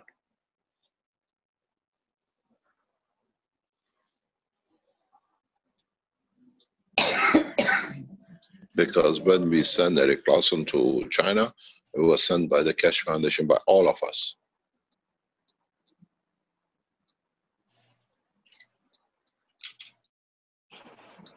Yeah. In a way, I betrayed you lot, trusting in somebody who we thought will be the trust there to be there. And then, first of all, Armand got attacked by the same process. There is something wrong. Maybe we are too open sourced, and they see us as a soft open.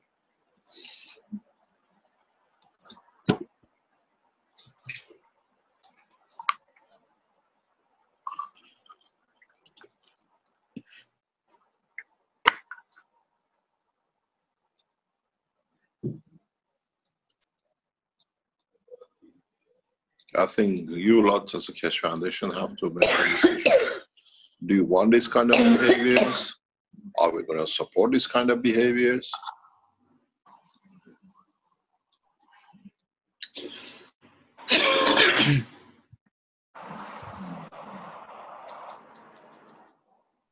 A lot of you have a problem with me standing against, what do you call it? The pedophiles. But you understand why very soon. And I explained this to Vince, and I explain it in the coming days. We are a family, and if we've seen it before, every group has ignored the pedophiles. So what's the difference between us and them?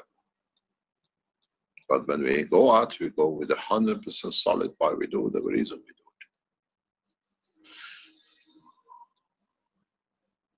And we don't make an example of anyone. It's just that so that person is the way it is.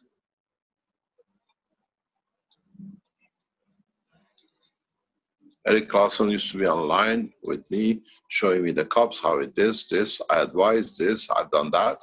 And then suddenly the knowledge became secret. Where is the openness?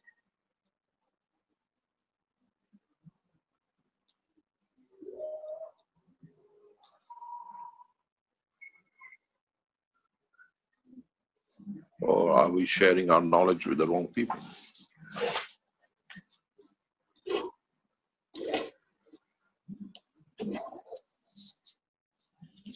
Well, in one way to look at it is if the knowledge gets out there is kind of a good thing in itself. If people want to get selfish with it and try to do like what Eric was doing, then the repercussion is that they don't get to use the, Keshe logo or the Keshe under the umbrella of the Keshe Foundation or under the auspices of the Keshe Foundation, and then they have to go off on their own to try to be a knowledge seeker on their own, and that is not the way to go. You see, in the modern world. Rick, big organizations are listening to what we are talking about. We didn't go to attack, what do you call it, Tesla group. Very diplomatically, a couple of months ago, 2-3 months ago, I explained, because I know the Tesla group are not all our teachings. They go through our teaching word by word. And I said, we know that you have used our technology in your charger, 10 kilowatt charger, and we ask you to open because you cannot even patent it. Your patent will not be, it's all patent pending. They could not patent a patent so rapidly. And they know they went patent pending, use our plasma technology, but they use titanium, nanomaterials, and GaNs. And I said, we can open it, but I don't open it. And you saw what Tesla did a few weeks later. They opened their design. Because if it would have been opened by us, it would have been embarrassing for them.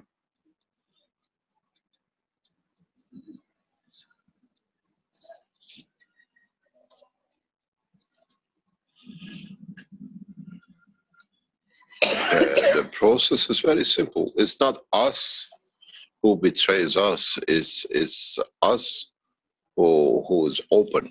We are very open. This is our problem. I want to know how many people would pay $45 for a rechargeable battery in a time of disaster.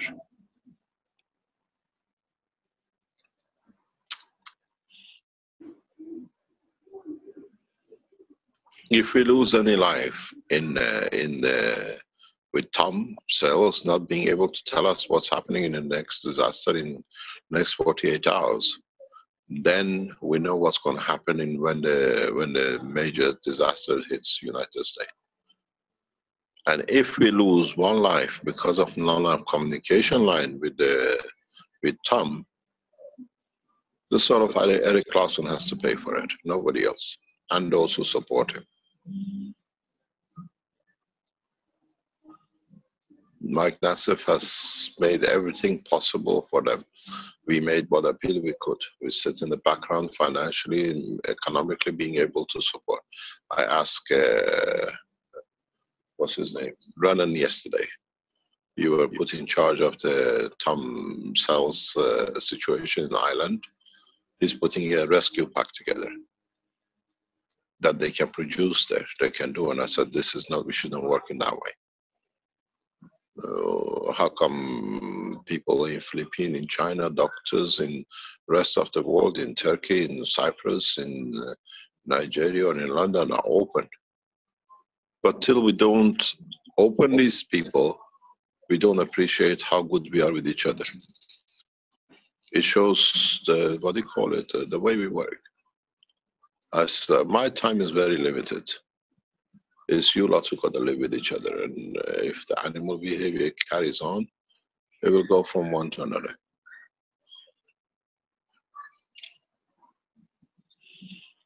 So don't ask for open source. Open source, nobody has been open as much as we have. We teach it openly. That's right. And there's so much material out there that's right out in the open. How much more open could you want? There's years and years of opportunities for those that want to dig into some of the material that's come out over the last couple of years or so.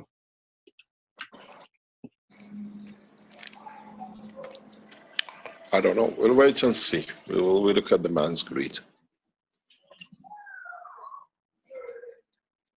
This situation with Eric Clausen is not, has bothered me a lot for a few months, but I always respect everyone, but respect has to be mutual. I can open their books, I can open the design.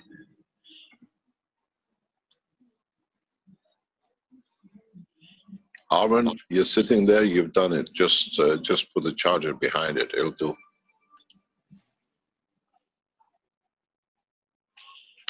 And release the technology to Renan to go to Tom Sellis.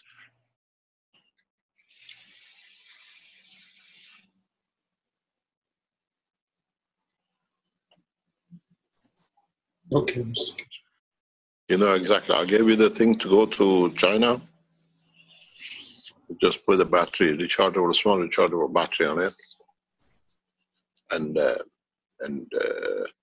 actually, we just got to give him the design that he puts the rechargeable battery on his own battery in the telephone. He already has it.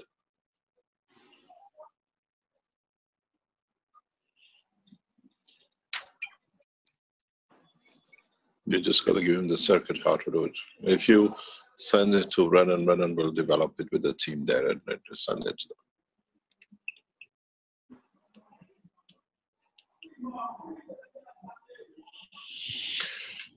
Sorry about this, but you like to have a rescue in the time of disaster? We give it out and they rescue their own pocket.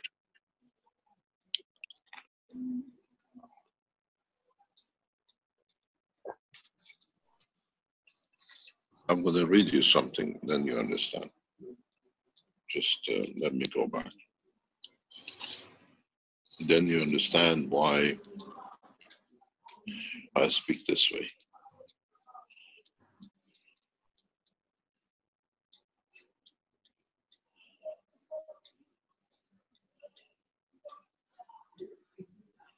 Just give me a second.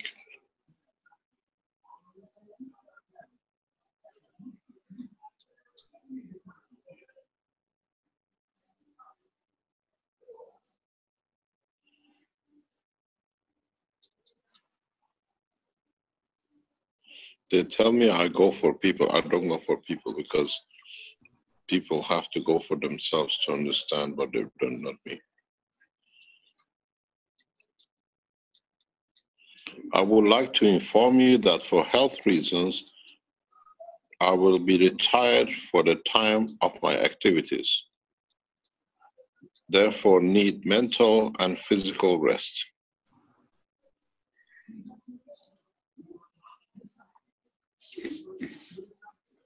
I was born yesterday. This, I read you the text. Now you know you can connect it to what you like.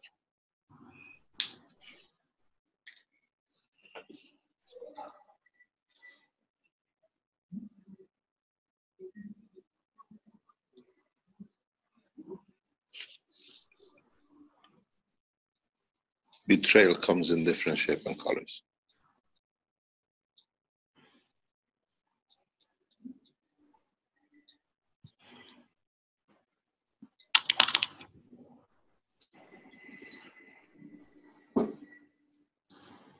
I don't go for people, but openness has to be responded with open. Open source means open, especially when you reach a conclusion.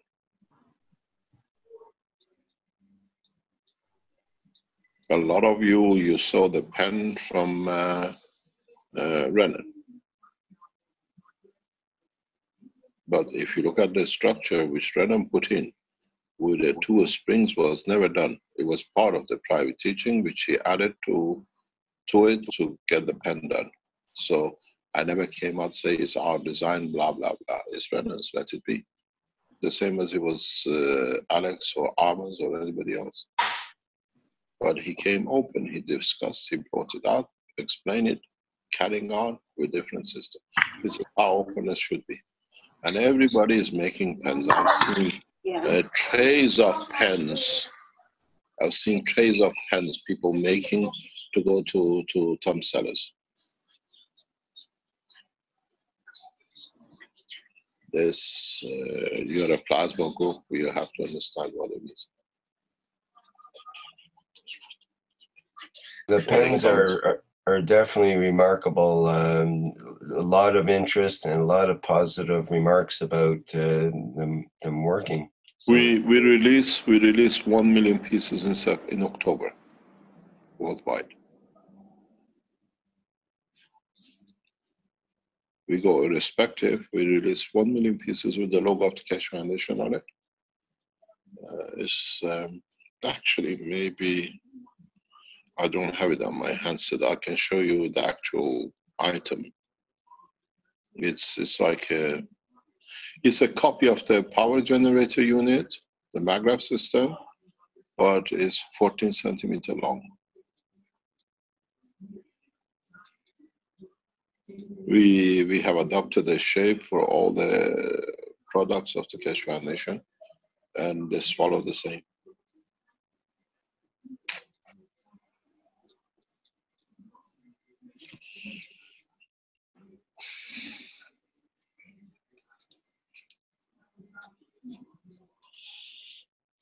We put it this way, we got to push, we got to show, we got to explain to people who come to receive knowledge openly, have to stay open in knowledge. I'm trying to teach this to Sohail and he's slowly understanding it. Sohail is not a problem, but he's made a problem for himself.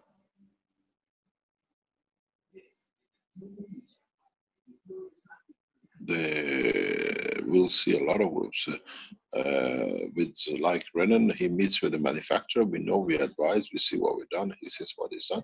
With the same with other Chinese groups and the rest American groups. But this situation has to stop, and they see us as a children not knowing what's happening. If a design has come to a conclusion, is there, goes into the bank. Anybody who wants to use it or you want to keep it, that certainly can produce it. This behavior has to stop, and don't make an example of that. Don't fall out with anybody and say you have to fall out. We don't fall out. We just explain. We trust it. We put things out. We introduce. We send people around to complete it for the foundation. And the team in the Philippines could have run with it. They have a dignity, they have an integrity, they keep their work, they keep their work done, and we say publicly what we are doing.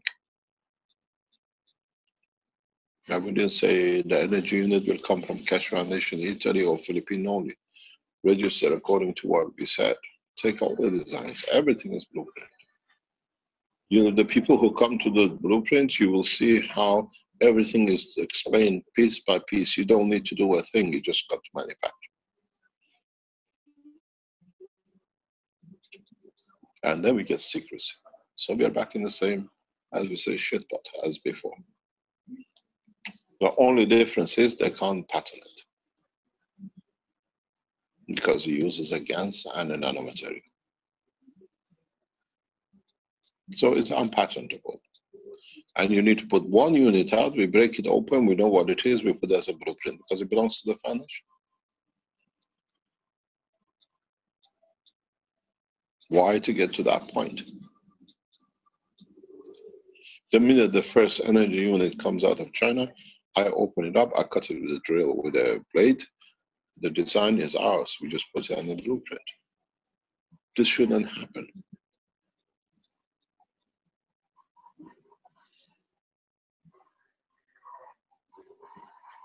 This is still the old mentality coming into our operation of today. Can you call Giovanni? Tell him you're going to be late by half an hour. I won't make any yet.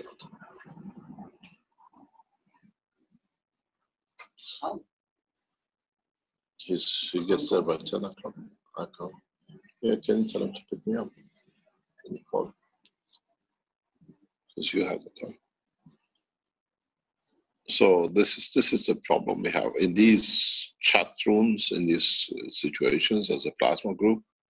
Maybe we can put some standard, because on the teaching of Thursdays, it's doggy, everybody is out. Millions of people listen.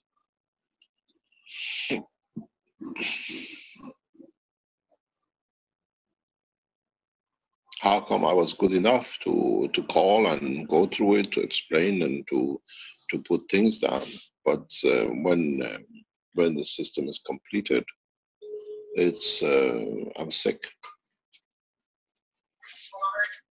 Yes, hi, Giovanni. Good morning. Giovanni, is it possible to read somewhere in Giovanni?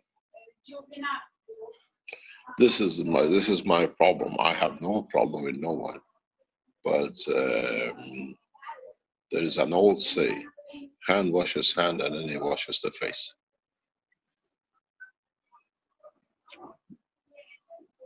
When the hand betrays the hand, how can you wash the face? Because it cuts the hand.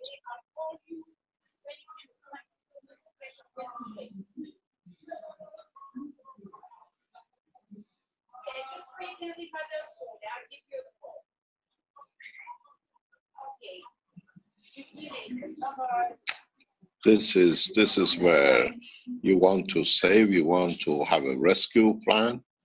If Los Angeles gets hit tonight, we need the mobile batteries to be able to charge, that we can communicate, that we can organize a rescue. Do we go and beg for the people we send out to do the job?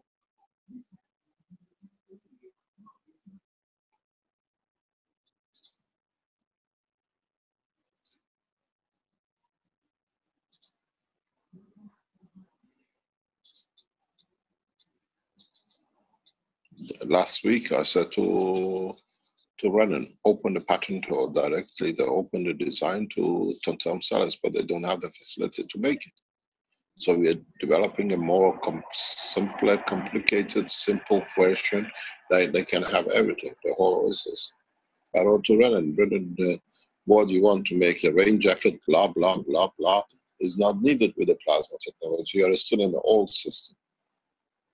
So we open a new system tomorrow, see how many people are going to design it and hide it. Look at the work of Carly. Carly is very open. Anything comes up, he puts on.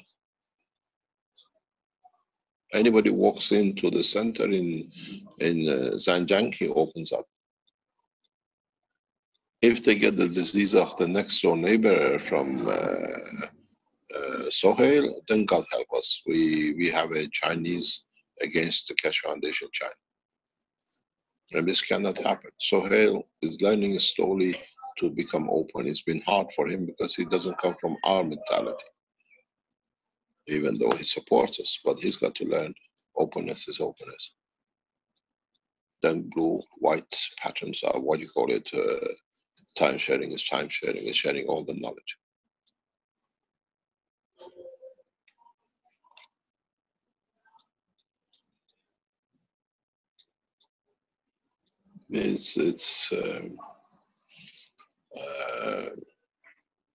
I suffer more with these things than these idiots with their logos and their pedophilia.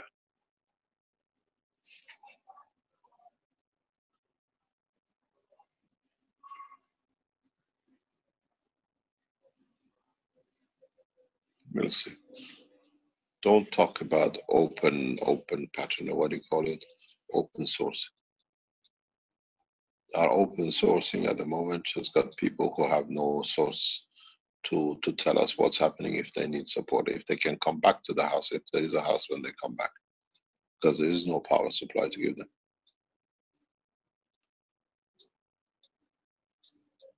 So Let's see if the disaster hits Los Angeles tomorrow. We still can set a power supply for 45 years.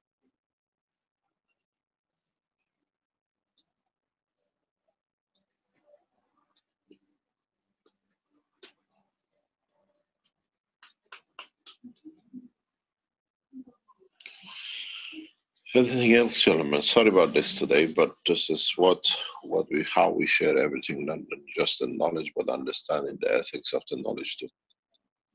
Well, it was the topic of the day, and that's what started out today's meeting was about earthquake and so on, and tsunami, and is it a real valid thing to be concerned about, or is yes, it happens. Listen, Rick, the problem is not. I'm totally. It's not the East Coast America we are waiting to happen.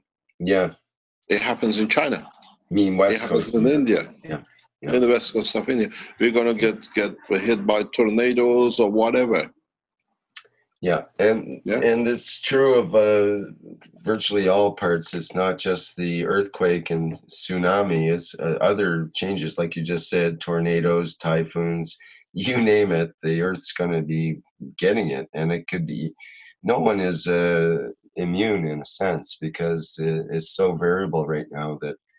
You know, if you go back to the teachings, if we can load them up one day.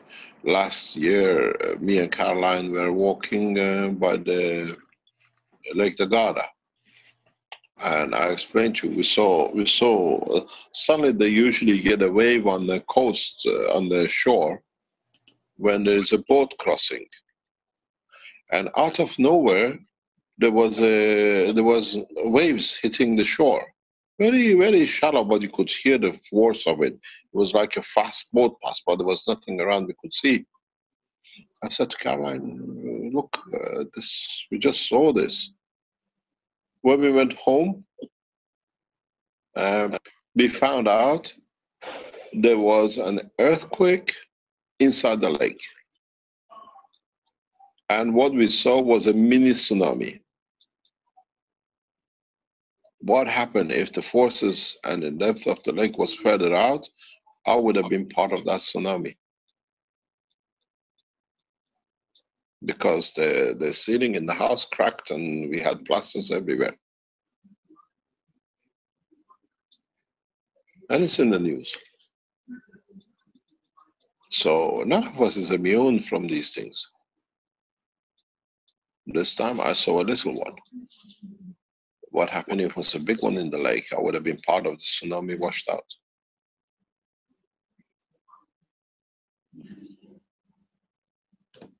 None of us is immune. It's how we respond and how we do. We are in a position for the first time to predict and to act upon what is to happen.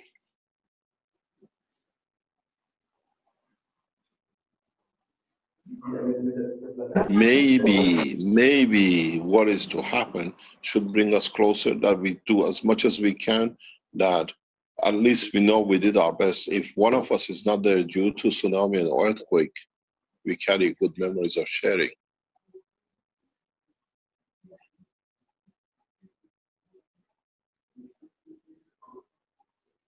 One of us in this group is going to be touched by tsunami, without a doubt. And I know who is going to be.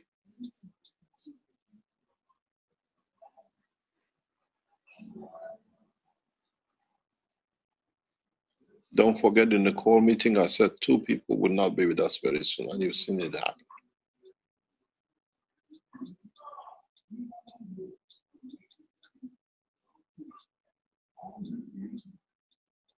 We're all going to get hit. We all carry human bodies. What we share that affects the others to live a better life counts.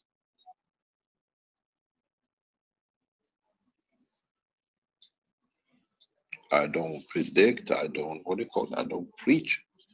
And I'm not clairvoyant. I look at the physics, science of the physics, the structure of the movement, and I just ask. I don't ask other questions. I just ask.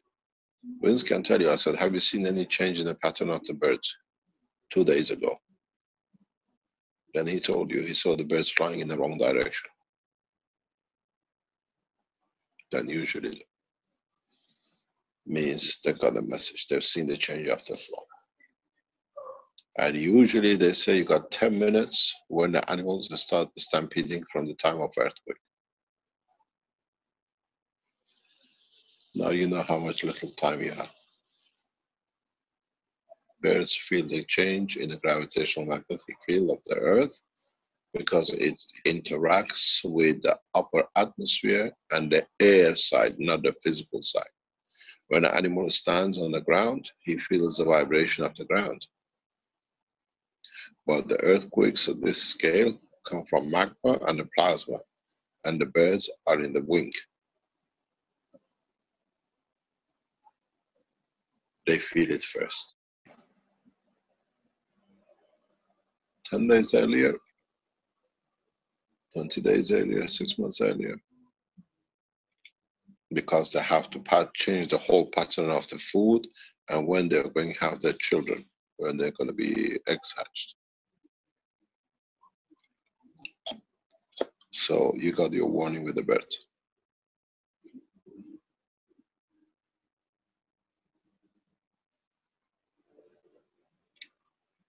Let's see if we can say what we can do. What we start, we change the teaching tomorrow in a very drastic way, but in a way of closing the circle.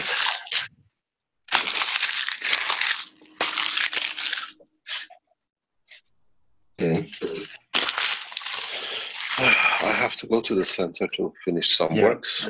I think we're probably going to wrap it up for here. today. Yeah, thank you very much, Rick. Thanks, Vince. Thank you. Don't Thank you take very it much. too harsh. Don't think about it too much, because if your number hasn't called, you'll still be here.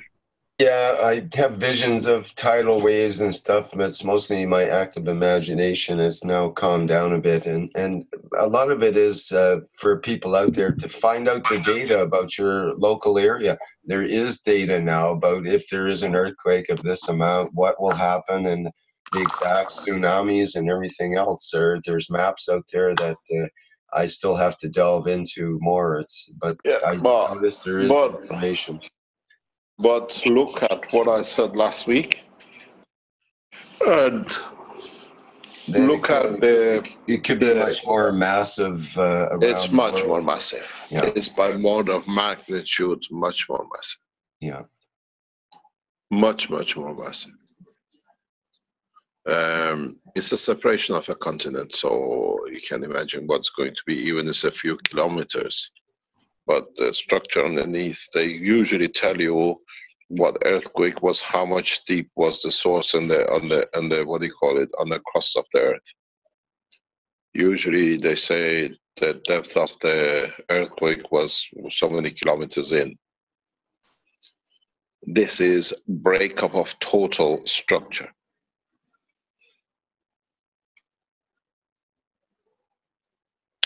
That's the problem with it. Yeah. Anyway, let's see what happens. Wish you all the best. We'll be here tomorrow. We'll see what we learn tomorrow. Thank you very much. Yes, hopefully we'll try to be here tomorrow too, Mr. Keshe. We are going to be here tomorrow, I hope. I might be hanging off a tree, but I'll still be broadcasting. That's right, yeah. Be careful, we need those battery chargers, huh? I think so. I think it's time for that. I think, Rick, it's time to stop delving into maps and faults and start delving into... I tell you what we are doing. What I tell you, maybe it's a piece of information. If you understand how we produce energy in the power units, in the team, we are trying to create that through plasma. And hopefully in the next few days, we manage to do it. Because the whole target is not to rely on anything else but the plasma and the system itself. So if we manage to do it before we go into production of the first generation or second generation of the power units, we'll add it on. It's been made to be able to do such a thing. So we'll see where we go. All right, interesting. So looking forward to the workshop tomorrow. Maybe we have to. We have no choice, because we know maybe this situation is for us to teach us some more, because we got to carry to Africa, we got to carry to the rest of the population. It might be Africa that ends up supplying North America with power supplies, for all we know. We are targeting at 1 million in October.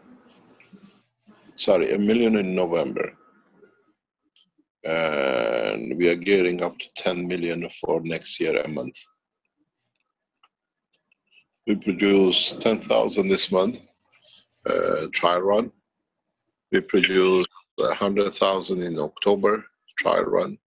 And then we go 1 million for November, and we can pitch it up to about 10 million for December, January, just from one production line.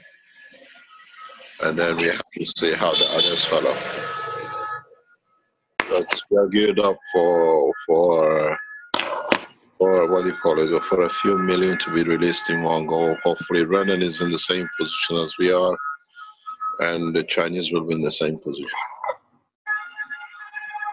Arman, move your socks. Whoops. That's what it is.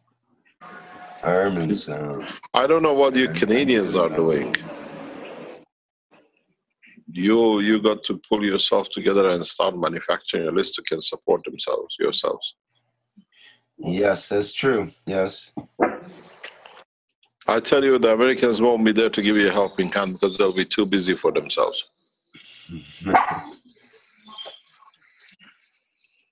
Right, yeah. Well, So, one way or another, we're going to end up helping each other out. That's the big thing about it. I think one of the ways we are looking in Italy now with our team is we make plates ready. Mm-hmm. You know, we've gone into blueprint. What are the ways we are looking is to produce, plates that you can buy the plates and start producing straight away. Mm-hmm. So, well, one advantage we have in Canada is it's a very big country. It's so if there's a disaster at one end, usually the other end can help out and that kind of thing. And the same with North America in terms of Canada helping the U.S. and vice versa. So we kind of can cooperate within this sector. we'll see what happens, but get ready to have. In the olden days, they used to keep a good reserve. Mm-hmm. Yeah. Yes. All I tell you, keep a lot of nano-coated material. You have all the reserves. Good point. I've got a big bag of caustic that I'll drag around with me wherever I go. But if you make enough nano-coated materials in different shape and forms, you have enough to survive any disaster, for clothing, for food. We start opening this up tomorrow. Mm-hmm. Yeah. Sounds good. Thank you, Mr. Keshe. See you tomorrow. Thank you very much. Bye-bye. Okay, bye-bye. Bark to you too. Thanks, Topley. All right. Any cottage industry is the way to go up here, I think. Cottage industry. Mm-hmm. Well, just get half a dozen families to do nothing but nano, and a half a dozen families to do housings, and just get it distributed, spread all over the place.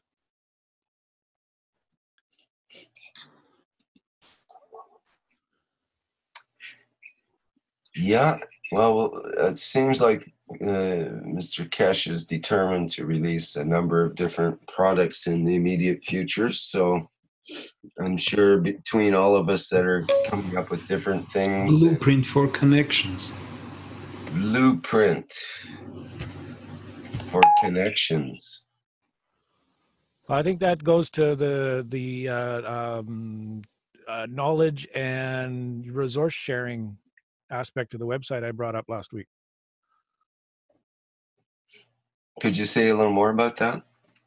Well, it's just a database, a repository where people can come in and list their skills and what they have, what they're willing to share, whether it's space or water or knowledge, if they have a knowledge of a specific area, and have it on a nice, easily searchable database so that people can go in and go, okay, I need somebody who knows how to make nanomaterials. So they do a search for nano and they find somebody in their area they can just walk up to and say, hi, I'm with the Keshe Foundation. I understand you're on the database. Can I get your help? Right, or say, I don't know, their electrical system was down. They need someone that knew about electrical so they could look it up in the database and get some Yeah, or information. fiberglassing for boats. It doesn't have to be the Keshe technology. It can be anything. Right. Yeah, any survival type situation or any technology for that matter. It could have a full database of all kinds of things. Yep, and that would open up the cottage industry level to a level I don't think the world has ever seen before, because it would be global, and anybody in any country could go and do a search and find people in their area that can do the work that they need done.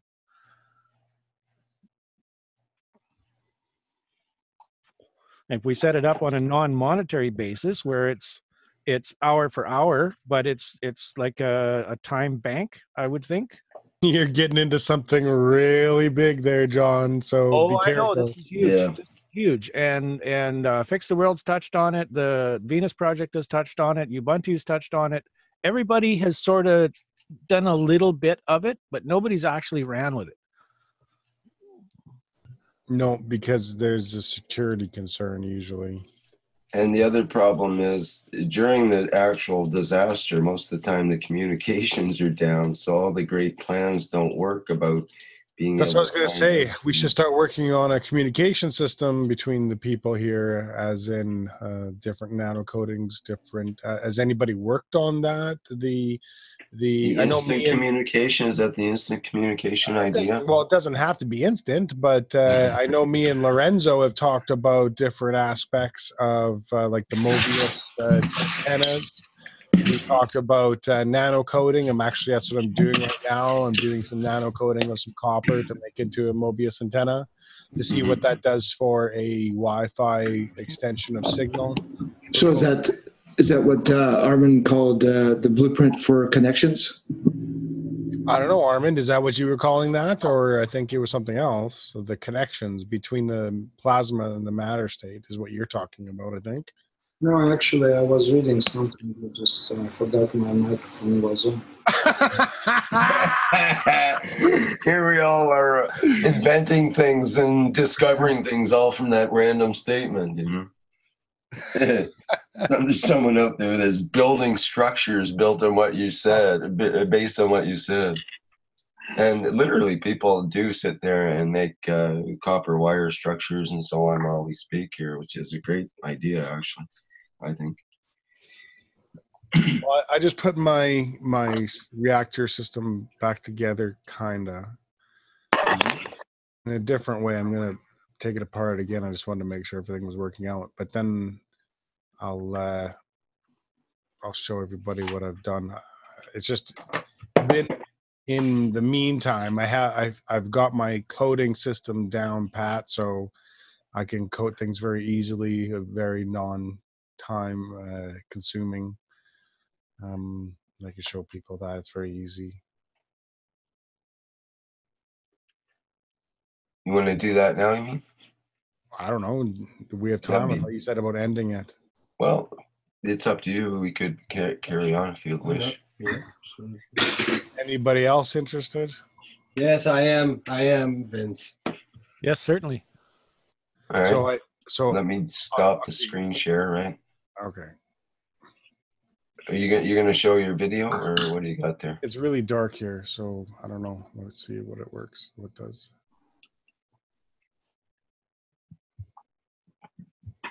It shows up pretty good, actually. Second screen. Okay, so that's pretty good, I guess. Yeah, it's excellent. Not sure what we're looking at, but it looks really cool. Well, all it is a crock with the middle taken out, and I put a piece of aluminum inside. I can't annotate my own screen for some reason.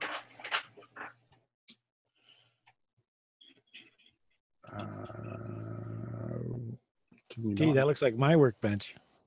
Yeah, I know, it's a real beaut, isn't it? Let me see. Oh, that's sorry. I can't annotate a Yeah, camp. What am I talking? right. We should be able to actually, but no. Yeah. So, anyways, the crock pot with the inside taken out, that just has a aluminum piece set in so that the big tub is connected to it more, right? So I got quite a bit of water in there because it does get quite hot, but it seems to do the job very, very, very, very nice. I'll lift the camera up to show you. You might not hear me anymore though.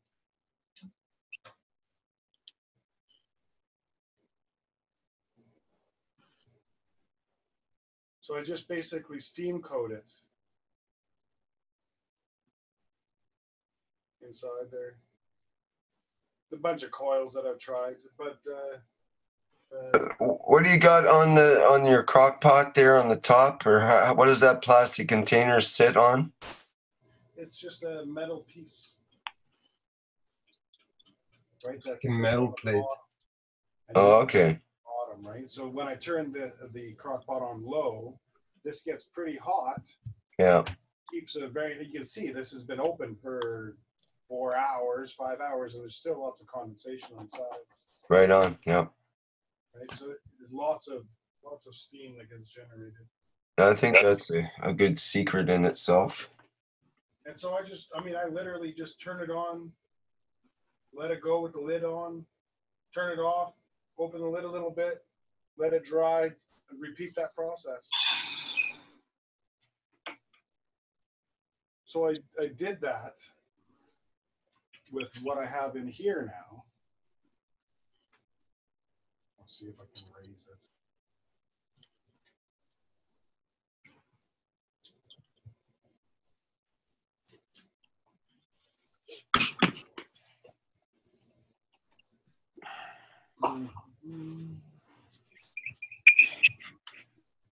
I have the motors running inside, but you can also see there's other things inside. Other things? There's a coil within a coil, which if I get the light right, where it's hanging from, you can see the outside. Sorry, I can't. Let me do this. This is going through to the inside. This is a nano coater as well. Everything same batch. I always do everything same batch when I'm going to work on it. So it's also double coil inside, but there's also a coil inside of that, and all of them are attached via nano coated copper. So I just started it. We'll see where it goes. I seen what's his name's Alex's system, and I thought to myself, well, this is what I've been doing for a while, trying to get to that point. So if he's already finding some success, then I guess I should too. And I just started it up. So I've got it on a scale, just so everybody knows, see what happens. It only weighs 3 pounds.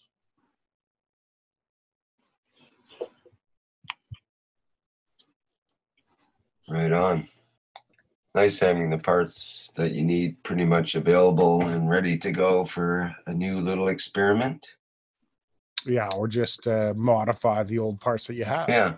To fit your new knowledge, that's all. Yeah, you betcha. So Vince, is that an upside down stool?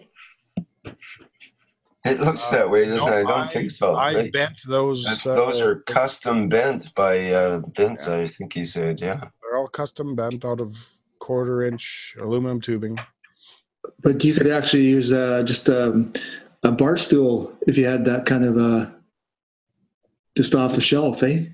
Oh, probably. That's an interesting way to do it. I mean, it's a Tupperware nano-coated plastic tube with a nano-coated foil around the bottom as a skirt. Right? I mean, it's all just stuff we have already, basically. Except for yeah, exactly. If you put the legs on there, that's all you need, right? I personally don't even think you need to have the reactor spinning, because we were talking about that last, and I think Armin showed us some images of some new reactors at that point. I think that was 2 workshops ago, or was that last workshop, Armin? No, it was 2 workshops ago. Yeah. I have it on my Facebook. I posted yesterday, so you can guys go and watch it. Today I connected everything. Oh, so here's a good time to show you guys this other thing that I found out that was really weird. Remember, I think I talked about it to you, Rick. Which weird thing do you mean specifically?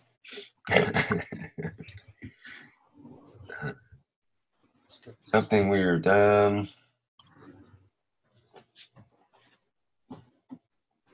So I have 3 containers in front of you, and there's a couple in the back. Okay. What do you notice the most? They've almost all these containers have been going the same length of time. Well, there's certainly a big salt buildup on the one on the right. Now, they've been evaporating too. I haven't been adding to them for about a month.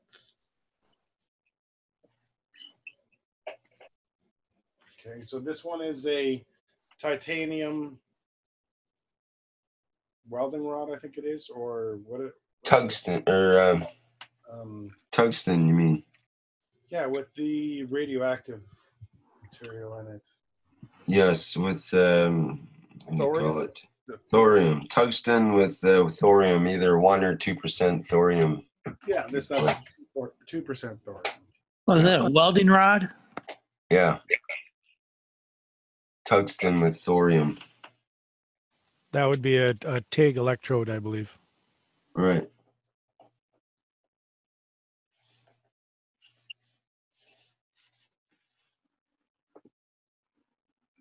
I always keep one handy. It's nice having radioactive rods handy.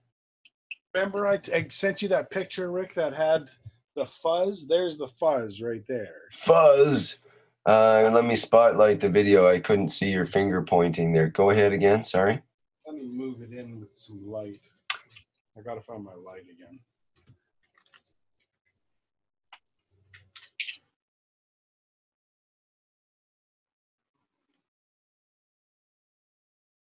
Right. Okay, there's fuzz there somewhat. It's coming there.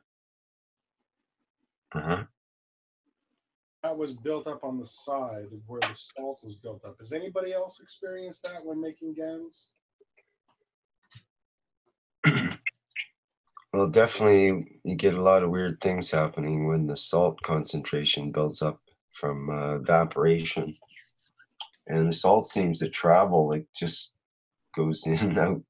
Right, but here's 2 buckets. Outside. 2 buckets that are exactly the same timing, okay, filled exactly the same, with the same water, okay, that's salt water. And you can see the difference in the amount of salt that's created. This one is just completely covered, even the outside now. Yeah. This one is just barely creeping up here, and this is almost completely empty. Yeah. Huh. Well, there's probably lots of theories we could give on that in terms of maybe it depends. It's surrounding, maybe something. Something, could there yeah. be a little motor or something running around one, or Like, for example, you have those 2 containers of what looks like GANs in the background there, close to one container. Oh, yeah, but that's because he's been moved around since then, right? Because it was the end of the experiment, and now I'm letting them dry. The containers were stacked upon each other. The one on the back was on the bottom. I mean, that's really the difference, except for the electrode, as in the thorium tungsten electrode. Well, that could definitely have a big factor. That's what I was thinking, because I noticed some different snotty stuff in the bottom of that container that I've never seen before in any of my GANs creating experiments. Yeah. Yeah, definitely create a different electrical flow and plasmatic flow in there.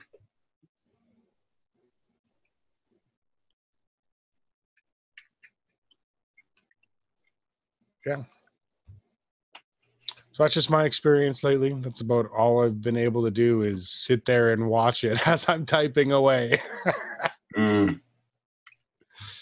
So to have Mr. Keshe on and be able to speak a little bit, you know, a little bit of motivation, and so I put the other one together real quick because it was done coding. So what are you going to do with them now? These were just experiments that I wanted to see what the outcome would be and how much GANs would be created and what Would you put more water in to dilute the salt and bring it back up to relatively normal, what we call normal? I'll let it go to a completely dry situation, and then add water to it, mix it up, and see what happens. In the same container. Email Sikovic says grow diamonds. Maybe.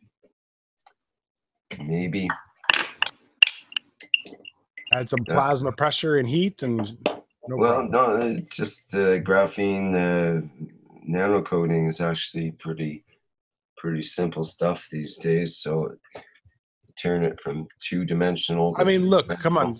See, look at all the nano-coated stuff or nano-textured stuff and that's coming out. All these papers that people are claiming. It's just running wild everywhere. Sure. It's a it's up to $1 trillion a year industry in nanotechnology now. Right, but to have it being created so easily, I guess, would be the thing. Well, would be the real. The key word is facile. Facile, yes. Facile. That's what they use in these science papers. A facile method to create nanomaterials with, you know, a one-pot method, facile method of creating such and such and such. That's the latest range now and it comes from what we used to call third world countries like India. But are we listen? Are we after the nanomaterial? Is what they are after? They're after nanomaterial. They want the matter state of the nano. No, that's the net. Or are we after the effect that is able to provide at specific structures and situations? Well, that's what they're after too. They don't want just a material just for the sake of making material. They know that certain size and shape of material of certain kinds will produce certain effects, and that can be a magnetic superconducting type effects and so on and so forth according to the material. And if you can do it on the cheap instead of needing all these high-tech vacuum apparatuses and, you know, high voltage systems and so on, and you do it with, like Mr. Keshe's one-pot method, facile method, why not? And do the same effect, and you make these other high-tech people can make them pretty silly because they spend $1 million to make something that someone else has spent $1 making. Quite literally, it can be on that kind of ratio. But makes it easy for everybody. Makes it easy for everybody because not everyone wants to do it. You think they would, but to really get into it in depth, to use that one-pot method and make it exactly right at all the right conditions to give you exactly the right surface that you want, so on. That's where all the skill and knowledge and so on starts to build up, and it's no longer just a throw it all together proposition. You start to have to control the variables a bit to know that if the pH is between this range and a very narrow range, it'll create nano pyramids.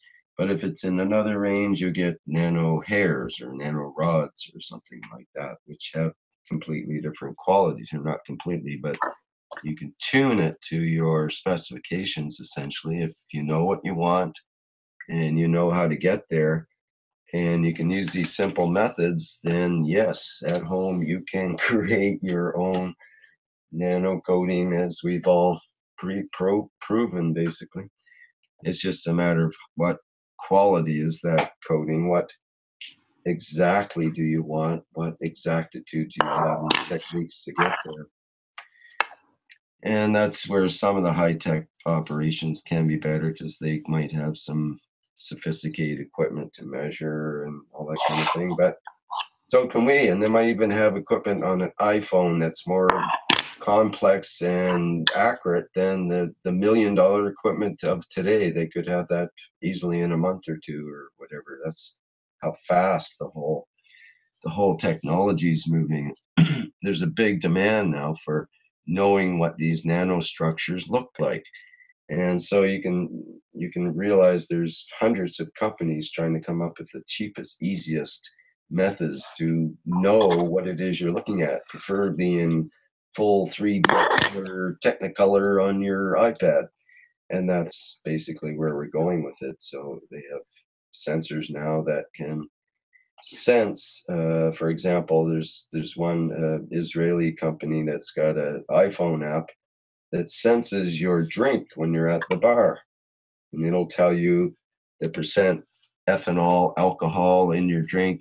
It'll tell you all the percents of the chemicals in your drink. It'll tell you if your drink has been adulterated, had some sort of barbiturate or other. I want to know if it's got GMO. Date rate. You can probably have that attached to it as well. It does it all just by the basically the spectrograph given by the light reflected from the drink that you're aiming your iPhone at. The U.S. is trying to pass a law to mask it all, so we can't tell anymore. They won't have to state it on the package. To mask what again? If it's GMO or not. GMO. Hey, I learned an interesting thing today. I was looking at Bug Zapper. Now, one bug states that when the ultraviolet light hits the titanium dioxide, which is what Alex used in his beads, it creates carbon dioxide. And of course, mosquitoes like carbon dioxide. That's what they're attracted to. That they think that a human's around when they smell that. I was thinking, well, that's interesting. We're using GANs, which makes CO2. In the nano state. By the way, what does GAN stand for anyway? I couldn't find that. Well, it's in the book says. I know it's nano something. Gas in a nano-structured state. Gas in a nano state. Gas in a nano-structured state. But you have to have ultraviolet light, and we don't normally see that unless we get a glowing plasma. Well, there's ultraviolet light and natural sunlight. That's why people use sunscreen to protect their skin. It's got to be around. We should be putting GANs all over and having that change the. No, we shouldn't. I'm sorry. I didn't mean to recommend that. But I'm just saying that instead of maybe there's a way to convert the energy to useful means through the GANs, through sunlight, basically. That's interesting about the UV, and I've also heard that they are now using the UV with, I think it's titanium dioxide. Is that what you mentioned? Titanium? Yes. And in water, and it ends up creating hydrogen gas, so you can end up creating basically free hydrogen with sunlight. Wow. This is the latest, revelations. Have we ever come across any method that, if you're too cold or too hot, is there any Keshe way of creating an environment to keep you comfortable? Well, he's talked about that as not having to alter the air temperature of your environment, for example. You alter basically your skin temperature or the local condition right around your skin. So it's a lot easier job to keep warm that way. Essentially, it's like putting an overcoat on, but it would be a plasmatic or field-based situation. Not sure how that would work. We never got into it very much. Oh, Rick, I remember you talking about you had some dental issue that you were trying to work on with the Keshe method. I too suffer from I'm losing a gum part part of my gum, my lower front tooth. It just doesn't seem to grow back. And I was wondering if you had any methods that you were working on. I could maybe sideline what you're doing. Dave, Well- Dave, is that I've got that happened to me a few years ago, and I did find a solution if you're interested. Yeah, I read about some some kind of like a herbal thing that works. Okay. Well, there's things. Well, I actually grew my gums back from advice from a naturopathic dentist. Uh-huh. Right. That's usually the best approach, and that's what I was going to suggest is, and what Zaizan, I'm sure, is going to talk about would be creating the conditions around that, situation. So what would be the conditions created in this case, Zaizan? What or something? It's just it's so obvious once you hear it. It's all it is scurvy. You know, it's Vitamin scurvy. C. Yeah, I thought about that. Yeah, and scurvy can come on from age, just natural aging of the body. How old are you, Dave? I'm about 57. Yeah, I'm 58. So when I bite, it puts stress on the gum, and it forces it down when it's trying to grow up. well, anyways, the ability for the body as it ages to assimilate vitamin C goes down drastically, and therefore I realized I had scurvy. So the antidote for scurvy is vitamin C, but in order for the vitamin C to assimilate into the body more efficiently, is to what he recommended was powder up 1,000 milligram vitamin C pill, just like not the time release, just the regular one. Yeah, I got about 1,000 of them. And then, first of all, get a bit of like a quarter of a glass of water, and add baking soda to it. A teaspoon of baking soda. Yeah. Cut the acid. And then add the vitamin C powder of 1,000 milligrams, and let it bubble for about a minute, and then drink it. Like either dilute it, or what I did, he recommended diluting it. I drank it, the concentrate, and then chased it with water, and then it wouldn't leave the aftertaste. But it's probably better on the body if it's diluted first. Yeah. You have to do that. I did it in the morning. It has to be at least 20 minutes before a meal on an empty stomach. Okay. So I did it for 6 months, and I watched my gums grow back to where they were when I was a teenager. Well, that's great.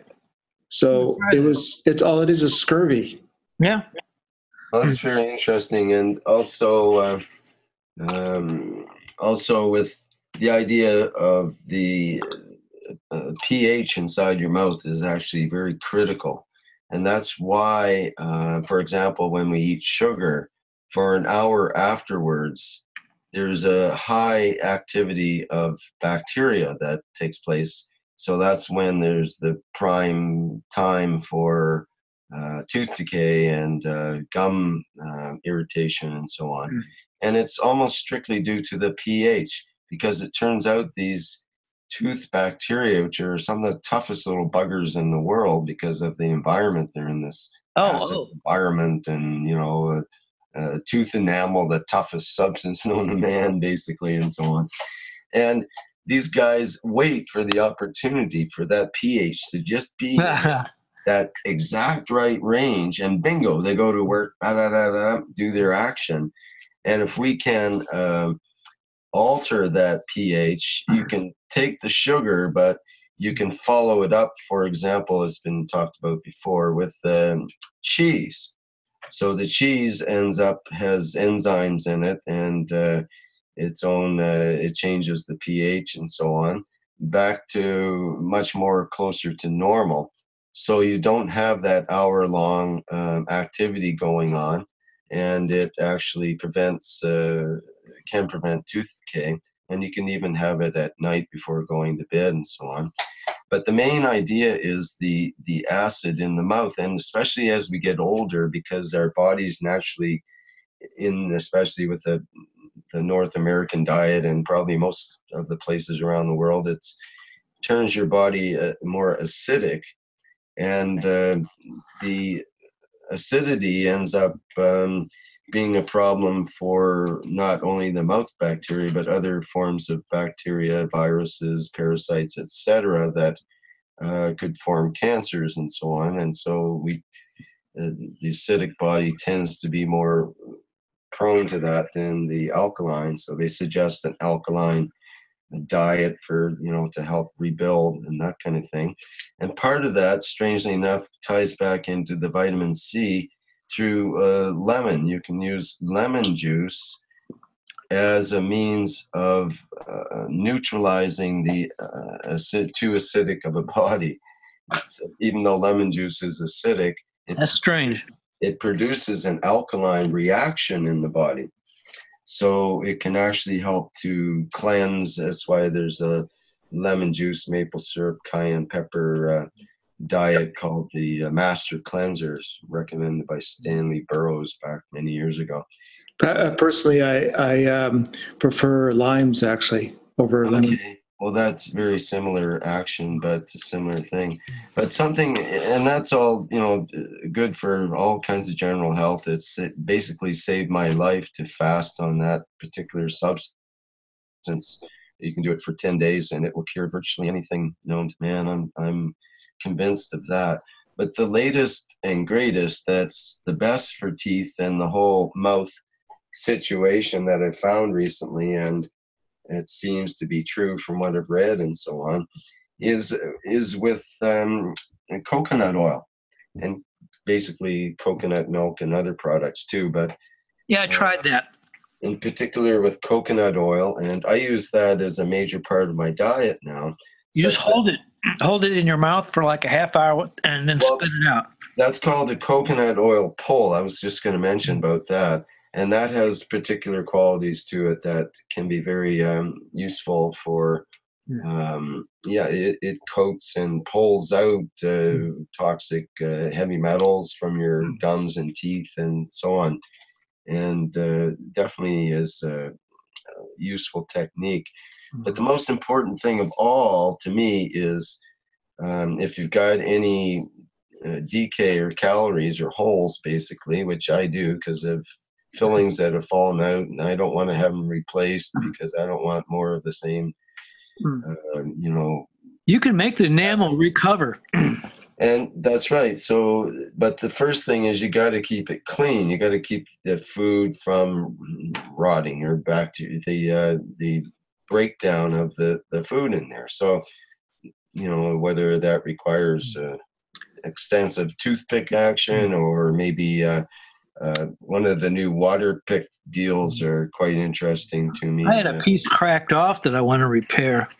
Yeah, I'm in the same state here, and I'm thinking, I got some epoxy, maybe that'll work. Well, I tried super glue, it didn't work. Yeah, you don't want to be putting stuff like that in your mouth. That's the problem. But there is news that, for example, there's a patent that's come out recently, and the patent is they use electrical current, very low current, a couple of volts, and some kind of special solution that they make up with. It's got calcium in it, and I heard they can do that for bone repair too. Right, and they put that in your mouth. You have the solution and the electrical. Yeah. And, within 5 minutes, they can basically remove the calorie, the or remove the decay rather, any of the bad tooth stuff, and allow that area to start to regrow.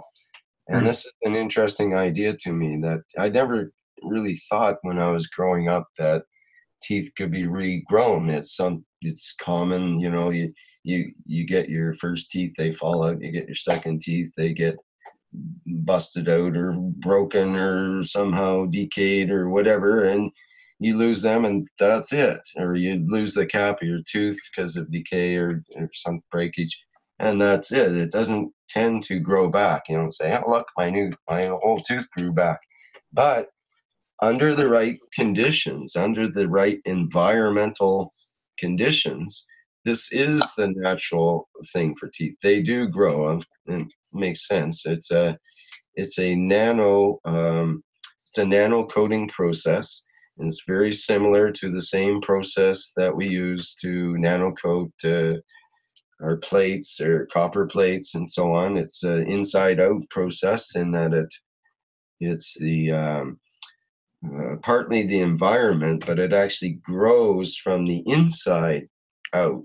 So you need the correct outer environment and the correct inner environment for that allows that enamel growth to take place. And a big part of that is, like I was saying, the pH, and to make sure there's not bacteria that's constantly attacking the tooth at the same time as you're trying to grow it. And also, if you're trying to grow gums, it's about patience. So I had to do it every single day for 6 months. Like 10 days won't do it. Right. So after 6 months of every single day doing that vitamin C with baking soda, the results came. Right. So it's like growing. You get to do that for 6 months, then, John, huh? A minimum of 6 months. Yeah. Quite a Did commitment. you change your diet Yes. at all too on that? No, just as long as it's not on an empty stomach. I just made it into my morning routine. That's all. Right. Yeah. And If you can do it for 2 weeks, it gets to be a habit, though. Yeah. You got to look at it that way. Yeah, and then actually, I don't know why I quit. It was just inconvenient at the time, but I to it because it's overall it's just a good health practice for adequate vitamin C. Yeah, you can never overdose because it just gets rid of any excess right away. Yeah, vitamins are pretty inert. It's hard to hurt yourself with them. But you do have to take the right amounts and proportions and stuff for them to work.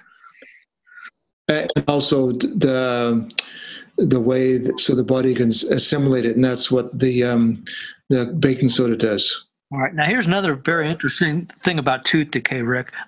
I heard only heard this once, but it made a lot of sense. They found out in a test that mothers should use a sterile spoon when they feed their babies, because if they put the spoon in their mouth, they will pass these adult tooth decay germs into the baby's mouth.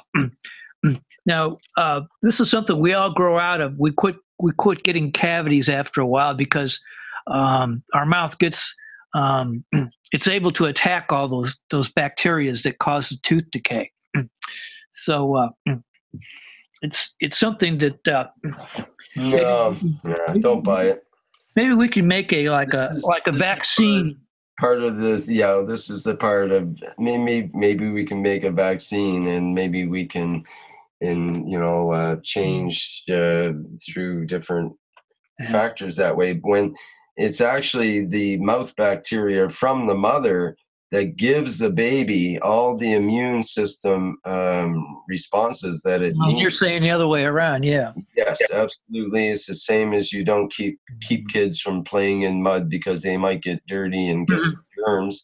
You allow them to play in the mud so they build up resistance, and they are able to be much stronger actually when they're older, and they don't generally get sick because Yeah. the mud usually. Yeah, my mom sent me over to Plus the it's girls' got house to get heavy measles. metals. Pardon me? What? Yeah, my mom sent me over to these girls' houses so I'd get the measles. Yeah, It that's was one of those things. You wanted to get it. You better get it now because you won't want it later. Yeah. So, Well, I got shingles a couple of years ago. It was pretty bad. But luckily, they have new medicine now. I know my grandmother suffered for a year. It only took me about 3 days to get rid of it. Mhm. Hey guys, So anyway, let me add a few more things to the tooth decay issue. You can use hydrogen peroxide to brush your teeth with. Yeah, I do that.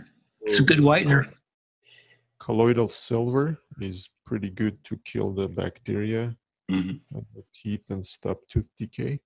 And also for vitamin C, you may look into liposomic vitamin C.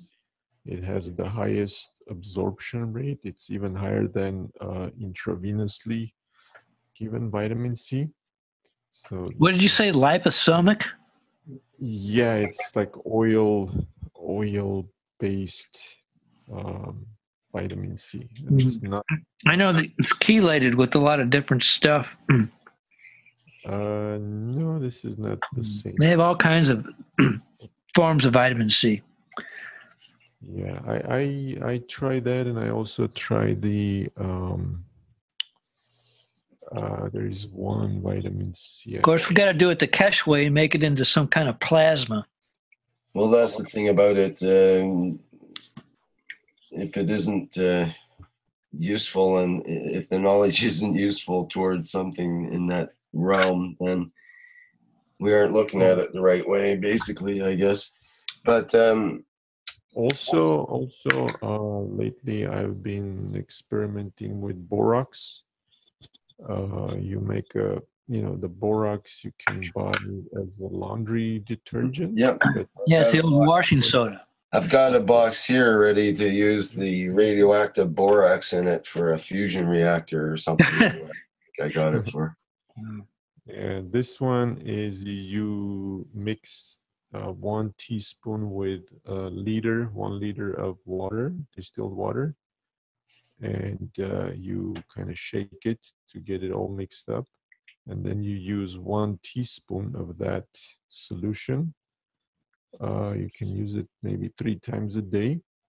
And it's supposed to be very good detoxifier and alkalizes your body, and it normalizes your mineral, your hormones. Are you saying you drink that, or is that a mouthwash? You can swash it in your mouth for your teeth, and also swallow it for internal detoxification. And I think it's kind of a base like baking soda. So it could possibly get you more alkaline. I think when you make that solution, it's sort of like GANs, that I think it's going to work as a plasmatic action to it also. But that's supposed to also cure arthritis and bone loss issues. It sort of puts the calcium back into your bones instead of leaching it out. Right, that's part of what happens with the acidic body too, is the leaching out of the nutrients exactly. and of the bones. You could think of it in terms of the oceans are turning more acidic, and it makes the coral reefs start to fall apart. Yeah, because of the damn carbon dioxide. The coral reefs are made out of calcium, and it's just like our bone structure. And so if your body blood and your body cells, your GANs is turning acidic, and it doesn't take much, just a little bit, a couple of points on the acid scales, enough to really turn it, then all of a sudden that calcium becomes dissolvable, in the fluid rather than the material. It becomes, it turns into the plasma basically instead of the physicality or GAN's material. Yeah, we should take a Cuba vacation. I hear the coral in Cuba is just phenomenal. Just beautiful. So it's hard to believe the Gulf is just so close away with all of its vile stuff in it. Just in case, to let you know, the biggest patch, number 10, is made exactly for shingles. It works perfect. My wife used it, never got any pain. Do you wrap it around the leg, or is that the idea, Lemil? Well, hers was at the back, pretty much the entire back between the arm and the other arm. So okay. Like getting it on her back. You wrapped coral around your shingle? No. His pain pad he's talking about. Oh. No, we jumped the subject there on you. Wow. What's in the pain pad? Copper nano? No, plastic nano depends for what is the patch itself. You have a nano material inside a plastic pouch? Yes, something like that. Okay. It's plastic in a plastic pouch, but the plastic shouldn't touch the pouch because it's going to transfer the nano coating over the other plastic. So it's wrapped in paper, and basically you can use it in any Ziploc bag, or I use laminating pouches, stuff like that, and depends for what is the technology of creating the nanomaterial is different. Do you want to show anything here, Lemil? Do you have any pictures you want to show about that, or maybe another time? Or Let's see. I don't know.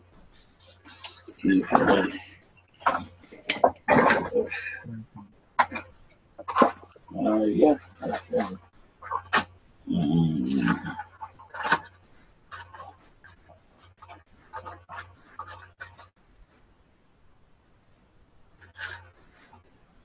Well, basically, you all can go on Facebook and look at them, but Is this Sandoz speaking? no, Ludmila is here.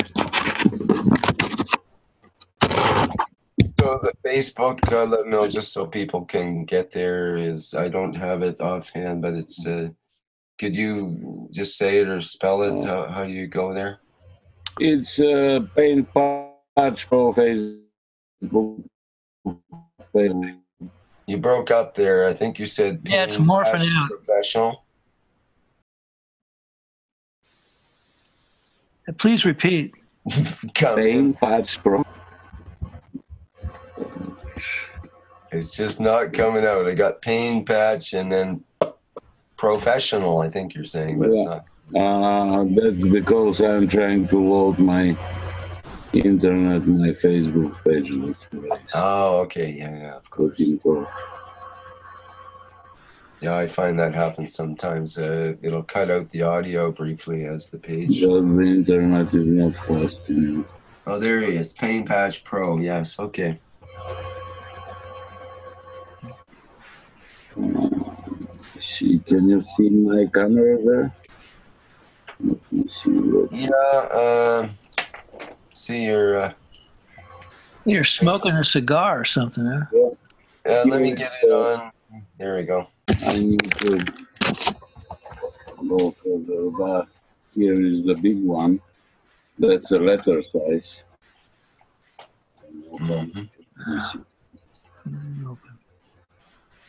Number 10.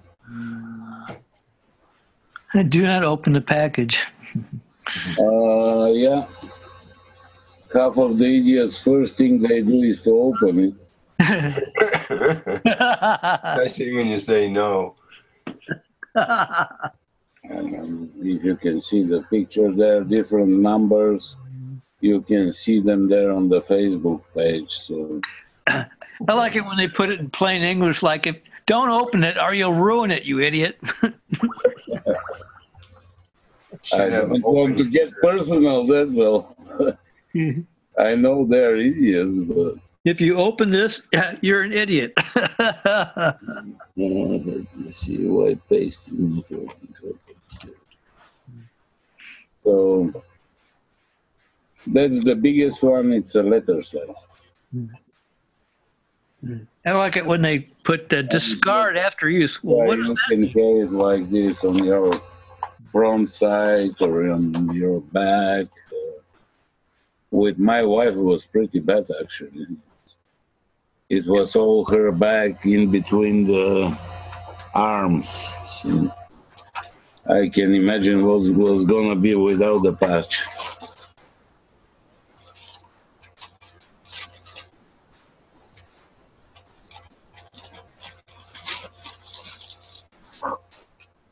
Okay, I'm starting to flag here a bit. It's been 4 hours plus.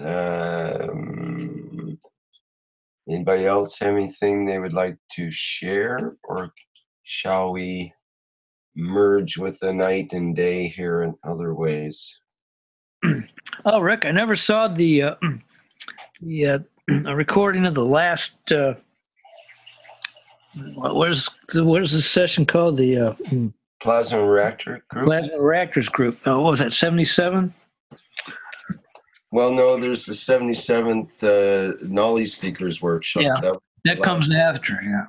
And that's last Thursday, and that was just published. It seemed like all he was doing, Keshe was talking about the pedophile guy. That got pretty monotonous. Tell me about it. That's where a lot of my head have been stuck in this week. I mean, gosh, let's get over it.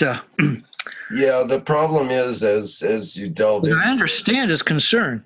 Yeah, it's also the concern of many people all around the world right now, and there's people being busted all around the world, and they are intimately tied in with the technology networks, unfortunately. And I hate to say it, but the U.S. government is one of the worst. That we have 500,000 children disappearing a year, and then they're never found. And I believe there's some kind of occult people in government that do terrible things to these young men and women. It's really well, you can believe that. I wouldn't want to accuse the American government of such a thing myself. Public sources, but there probably is a lot of weirdness going on. We know that when, for example, when kids get broken up and sent to foster homes, then it's usually not such a great scenario for them. So there's a lot of abuse going on, and I think it's part of the aggression that humans have. Maybe it's part of being on this planet, that maybe we can get over it. And maybe there's a way that we can get over it relatively quickly and clean up our act and get on with the technology. Because it may be that the technology just, we won't be allowed to get on with it if we can't make sure that our kids are safe and that the world is a relatively safe place for people to be able to evolve. And it's terrible because we have all the cyber spying that's going on by our government to protect us, but it's not stopping any of this. Well, it is in many ways. I mean, if you look at, for example, a few days ago, 2,500 people were rounded up in Canada for various infractions, and 1,200 in England recently, and 24,000 in Australia. Catholic Church is involved in this even. There's churches involved. There's all the kinds of organizations, all UN organizations, child organizations, all the ones. Boneyards around these monasteries and stuff. That's why it's such a huge problem, and it needs to be addressed somehow before we can go forward. Because fortunately, it's all the powers that be. Many of the powers that be are being held hostage because of their whatever sexual They activities. blackmail those people to perform their evil deeds. They get them involved in pornography with children. So there's a lot of that going on, and a lot of it's going to go down. And somehow the Keshe Foundation is part of the mandate is to make sure kids are safe. And okay, that's off my chest. Part of that is creating the community.keshefoundation.org, which is I'll say no more. Hopefully a safe place for everyone to be. And then But Keshe is he's a great man with a great ethos, to be so concerned about that. Well, that's the thing, and there's always this consideration, how much time do you spend with that compared to most of us are here for the science, for the teaching, for the to know about the things that about the ways of the universe. Does anybody out there believe that we're about to be judged? It seems like all the stuff that's in the Bible is being carried out because it was written by the powers that be, and I believe we're really close to a big major change in our something's supposed to be happening in September. I don't know. This really looks like it's it, and maybe things will be going for the better. It's all up to us. We just have to do our own thing. Yeah, I think we each have the opportunity to take a choice and decide if we like to create a new world, essentially. It's amazing. We want to see it. Keshe is coming in at the right time. Maybe all this is just going to be enough to break the threshold that we've never been able to break. Well, that's right. That is the hope, and the consciousness of everyone that's on the internet is learning all this stuff now. We never had an opportunity to learn about all these crazy things, and people are very smart, and they can figure what the truth is. Yeah, a lot of the information may have been there in the past, but it's been passed on with very esoteric schools and limited the knowledge and so on to only a specific few, and usually those were in the church or in some sort of technical organization that wouldn't allow outside of that. But now it's open. It's kind of wide open. That's the whole teaching. The Pope is going to the U.S. government, and I think he's going to say, look, you've got to stop poverty. You've got to forgive the debt of all these people. Quit taking their houses away. There's a lot of serious things wrong with the Vatican and how its religion had killed many people, but there's a good side to it. And push has come to shove, and we may see some amazing things this year. I'm sure we'll see some amazing things. There's no doubt about that. I don't know, and I've been worried about Nibiru, but there's no sign of it. Well, I'm going to worry about what's in front of my face because there's too many things that are way out there that are easy to get absorbed into. And if it's a tidal wave in my face, then that's what I'll deal with. And did you hear about the two big meteorites that hit Iran? Well, I did hear about that last month. There was a meteorite that hit, yeah. And I saw some YouTubes that looked like neutron weapons were exploded in Syria. Was it Syria? And then over in the Ukraine, the Gdansk, certainly looked like atomic mushroom clouds. Mini nukes. Well, I don't know. It's hard to say. I don't want to get into all the ins and outs. I just learned that the other day. It was very amazing. Yep. There's lots of things we could discuss here. Unfortunately, we don't have any more time because that's kind of off topic. Sorry. Well, there's, like I say, that we could always tie even the most obscure topic back into the Keshe technology by just framing it in terms of plasma, in terms of magnetic and gravitational fields, and Well, I think any topic, and probably even including some of the topics we don't really want to address can probably be broken down into the plasmatic science. Let's say. Let me ask a question. I didn't get on until about 1:30 Central Time. I had to go out shopping. Keshe was talking about earthquakes or something. Do we have something recent today? I'm not sure what. He was talking about getting power units out to people like it was last time. Yeah, you have to review the video, and I should have it out fairly quick. I think if we can get off here, so I can get it. Actually, maybe John can do the editing. We'll see. We'll figure it out here. Well, I'm planning to get this edited as soon as it's rendered and get it in my Dropbox and link to you right away. Okay. Is this Vince speaking? No, this is John. Yeah. Well, I'm getting you two confused. We don't even sound alike. Well, a little bit. Not that very familiar. We're both grew up in southern Alberta, but is that right? Hey, that's where the connections are. Yeah. Cougars. Hi guys, this is Modris. May I, before we close session, I share something from my side?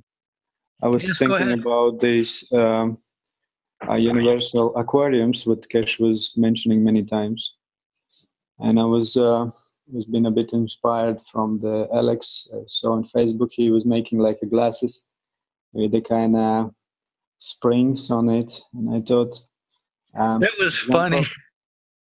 Yeah, and if you make like the springs like gravitational and magnetical, and you look through it like through the tube. If you don't mind, I can share my screen. I draw some things how it looks. May I, Rick? Yeah, sure. Just go ahead. You should be able to there, I think.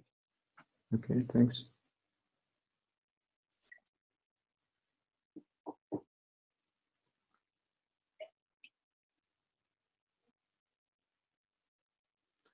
So I made it. You able to see what I'm sharing?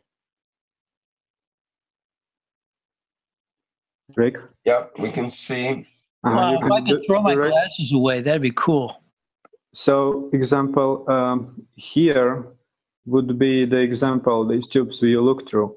And this one around, this is, I thought, like, what about the CO2 tubing, which, like, this would be the top of head, like where is crown chakra. And he was mentioning once about the loop, infinite loop, like, one, another one there would be this, another one. And then I thought, like, example, it could be also, the CO2 tubing go atop of, this, where is the springs, like a gravitational and magnetical. And I thought you can even, like, maybe somewhere in the back or somewhere to connect small pipe, and you can run this liquid through it. So by increasing the fields, and if we pick up the correct strength of CO2, it can actually influence our behavior as well. If I might add to that, think about the health pens and what we know about the health pens, where you have a pointed end of the wire which actually directs the plasma energy. So if you were to add a directional element to your reactor tubes, perhaps have them have a single strand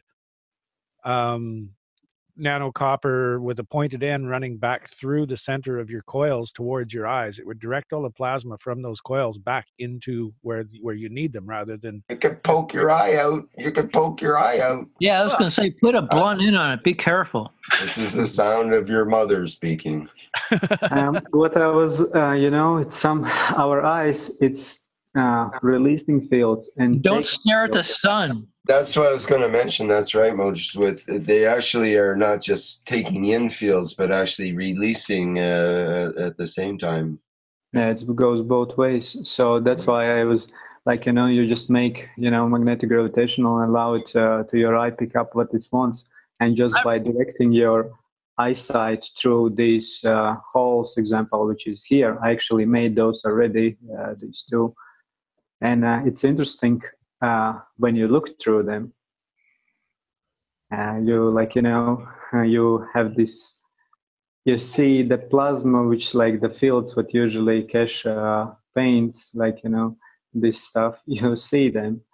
It's quite interesting way how to look. You got to do your eye exercise sizes, and you can take your glasses down a few notches.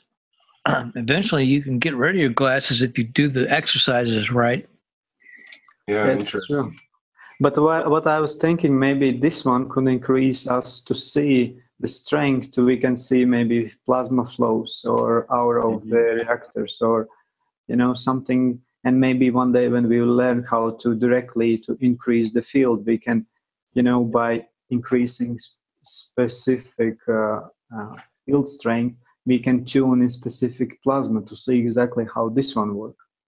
Yep, put a jack on it and put it into your iPhone. I'm sure there's a way that it can all work together. Reminds me of this movie where this man found these boxes of glasses, and when he put them on, he could see all the aliens that are walking around the earth.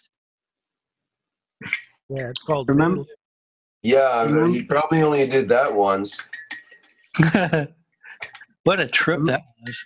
Remember the Keshe was showing this unit which was made by the Marco, which when you rotate or you just tune, there was these balls, you tune this one, you get this strength. If you tune outside, you get outside. Basically, if you go here closer to the, when the spring is tighter, you already increase the strength. Or if you go in the middle, there usually strength is weaker. We just somehow need to, from the plasma where it's created, to direct from to that point. That could help reshape your corneas.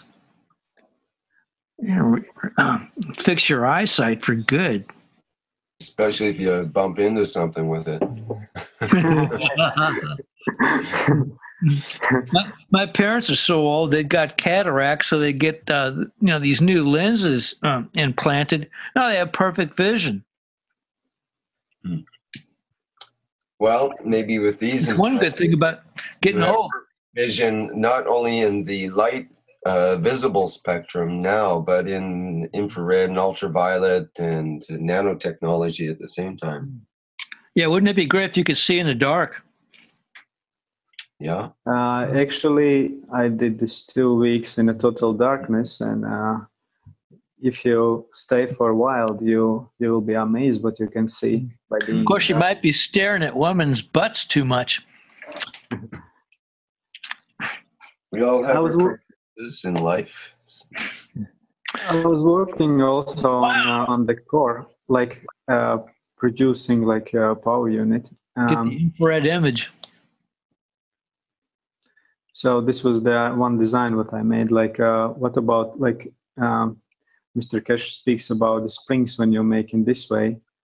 I thought, what about if we're making in 3-dimensional? Basically, same thing like the plasma does. So in the middle, plasma always goes like that. Like, I mean, let me maybe make a clear one. So usually it goes up. Yeah, it goes up and then it's circle back. So what I thought, like example, you make here and then you make the springs going down and then you make another one. And what I did there, I took the magnetical and I made it go through this. And so when it went through, I made it again, you know. Seems like if you did this wrong, it could be an electrocution hazard. I mean, that's a hazard gladly take. A few nanoamperes could really screw up your retina. No, this is not for eyes. This is energy production. Right. This is another one stuff. Just share. Maybe I have some ideas, and someone can add, and maybe some copy or something. Oh, thank you. Well, that's my main interest is the energy production of this. Right. So one thing I could add, which comes to mind, is what if that spring in the middle, or the spring on the outside for that matter, actually behaved like a spring and bounced up and down? So the inner and outer had a frictional, vibrational relationship with each other. And then you'd have the field's friction occurring, and you should have light just from the vibration. Now, when you think about it, there's always vibration all around us. You can't have no vibration. Absolutely. You don't even need to vibrate. There should be micro vibrations already happening. You don't even have to jiggle it, basically. Exactly, yeah. You just have to build it the right size to take advantage of those micro vibrations. It might have to be not macro size, but like nano size coils or something like that. Actually, I was working on something like that. On the vibrational frequencies. You read my mind.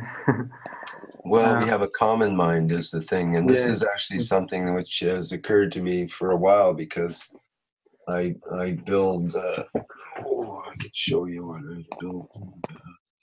Can I share what he was saying? So I thought, like, example, first one, I made the space for free plasma, also with two springs, magnetical and gravitational. So then I put, like, in a cover, I made like 4 reactors, like just nano GaNs, small bubbles. I even thinking it could be dry. So then I wind it with another one, or with another 2, gravitational and magnetical. So these will gonna enforce these GaNs, the nano GaNs, to rotate itself, because there will be, remember when the Keshe was showing, when you have flow of magnetical and flow of gravitational, there is always here interaction between. And if you have placed the reactor here, it will gonna rotate the plasma itself without the motors. So I thought, so basically by twisting around, you create the reactor between, and then for energy production, you just take out the energy, and basically you and you can like extract, and by that you increase the power.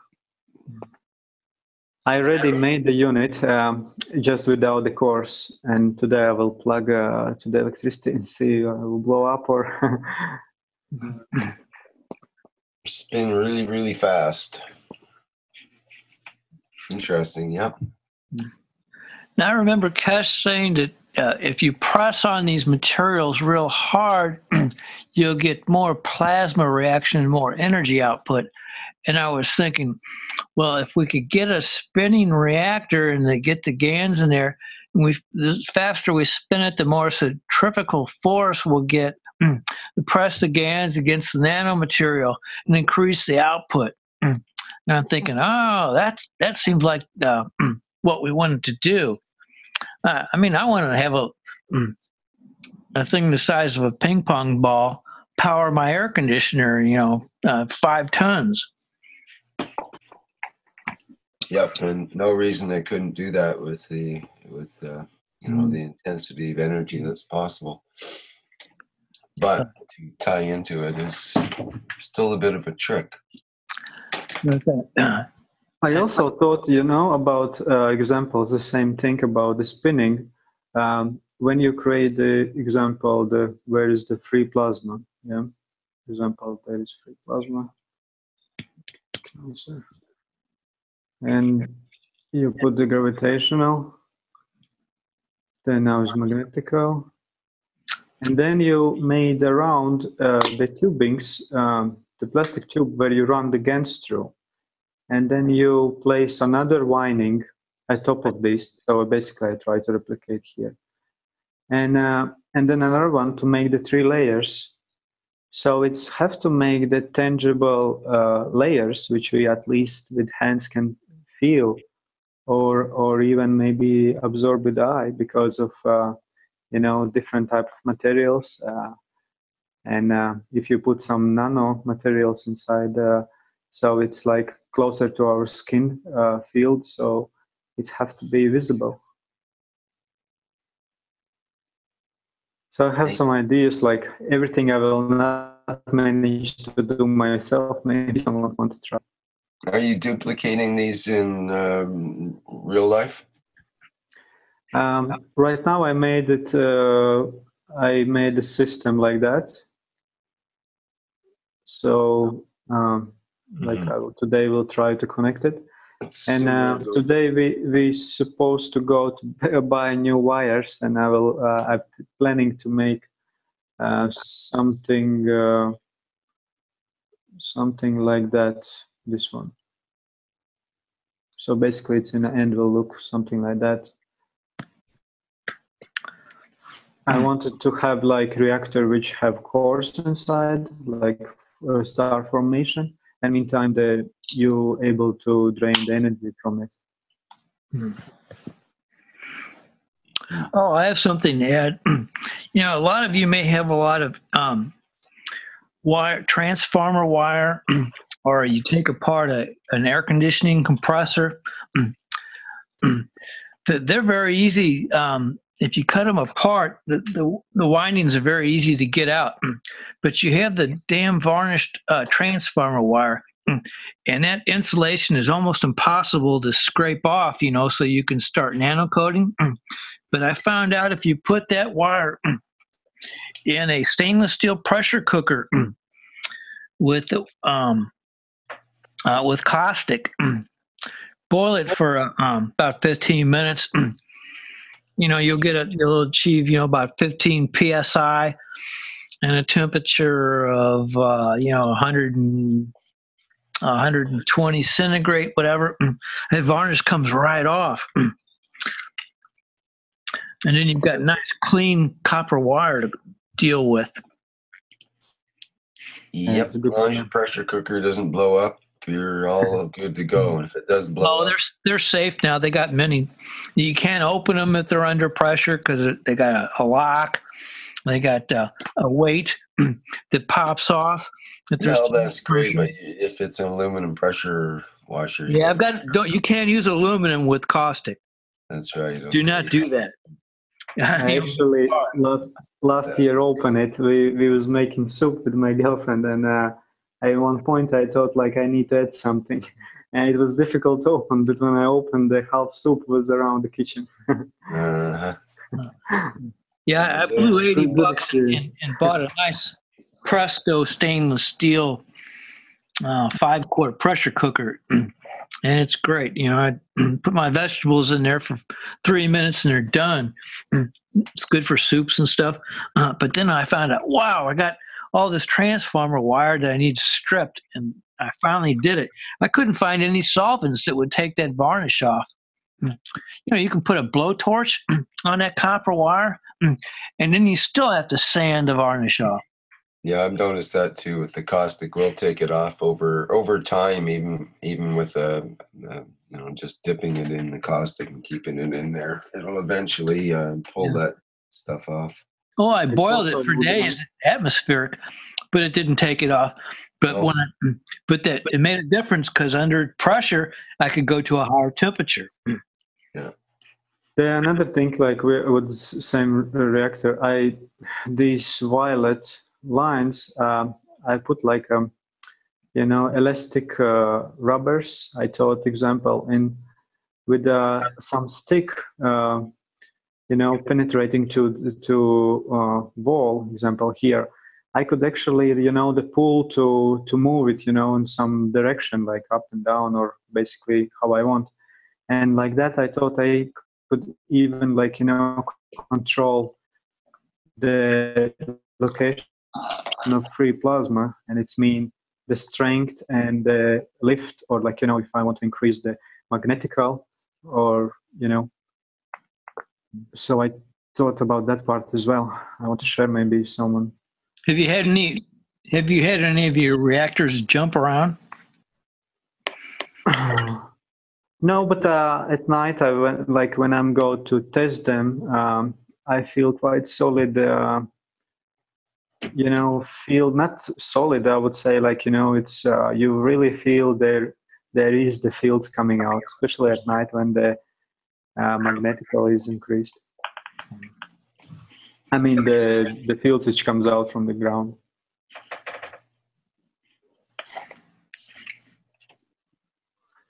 So, but no, they are not jumped. Mine not.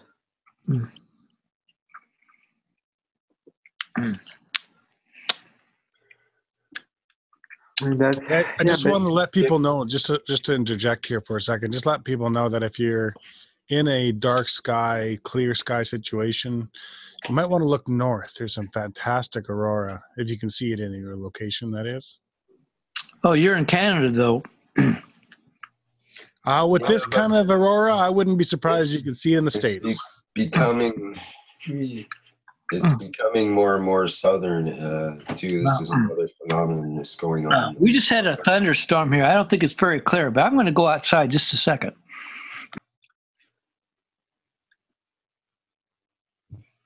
Okay, we got to wrap things up here pretty shortly after our weather report. Yeah, thank you, guys. We've had the news, now the weather, as traditional and Canadian TV, probably around the world. Good evening, Rick. Good evening, Mr. Vince. Hi, Dan. It's Dan. How you doing, Dan? How we doing this evening? Good. How are you? Pretty doggone good. Pretty good. Pretty interesting forum this evening. I enjoyed it. Great. Appreciate it. Sorry, go ahead. Mr. Ludmill, I just wanted to tell you that if you're still listening, that the power supply was what they made an attempt to deliver it today. So tomorrow it'll be delivered. Okay. I'll let you know how that's the status goes. But that's it for that. Yeah, once you get it, we need to discuss it because you need to have two separate power supplies. Yeah, that second generation is going to need to come right after, right?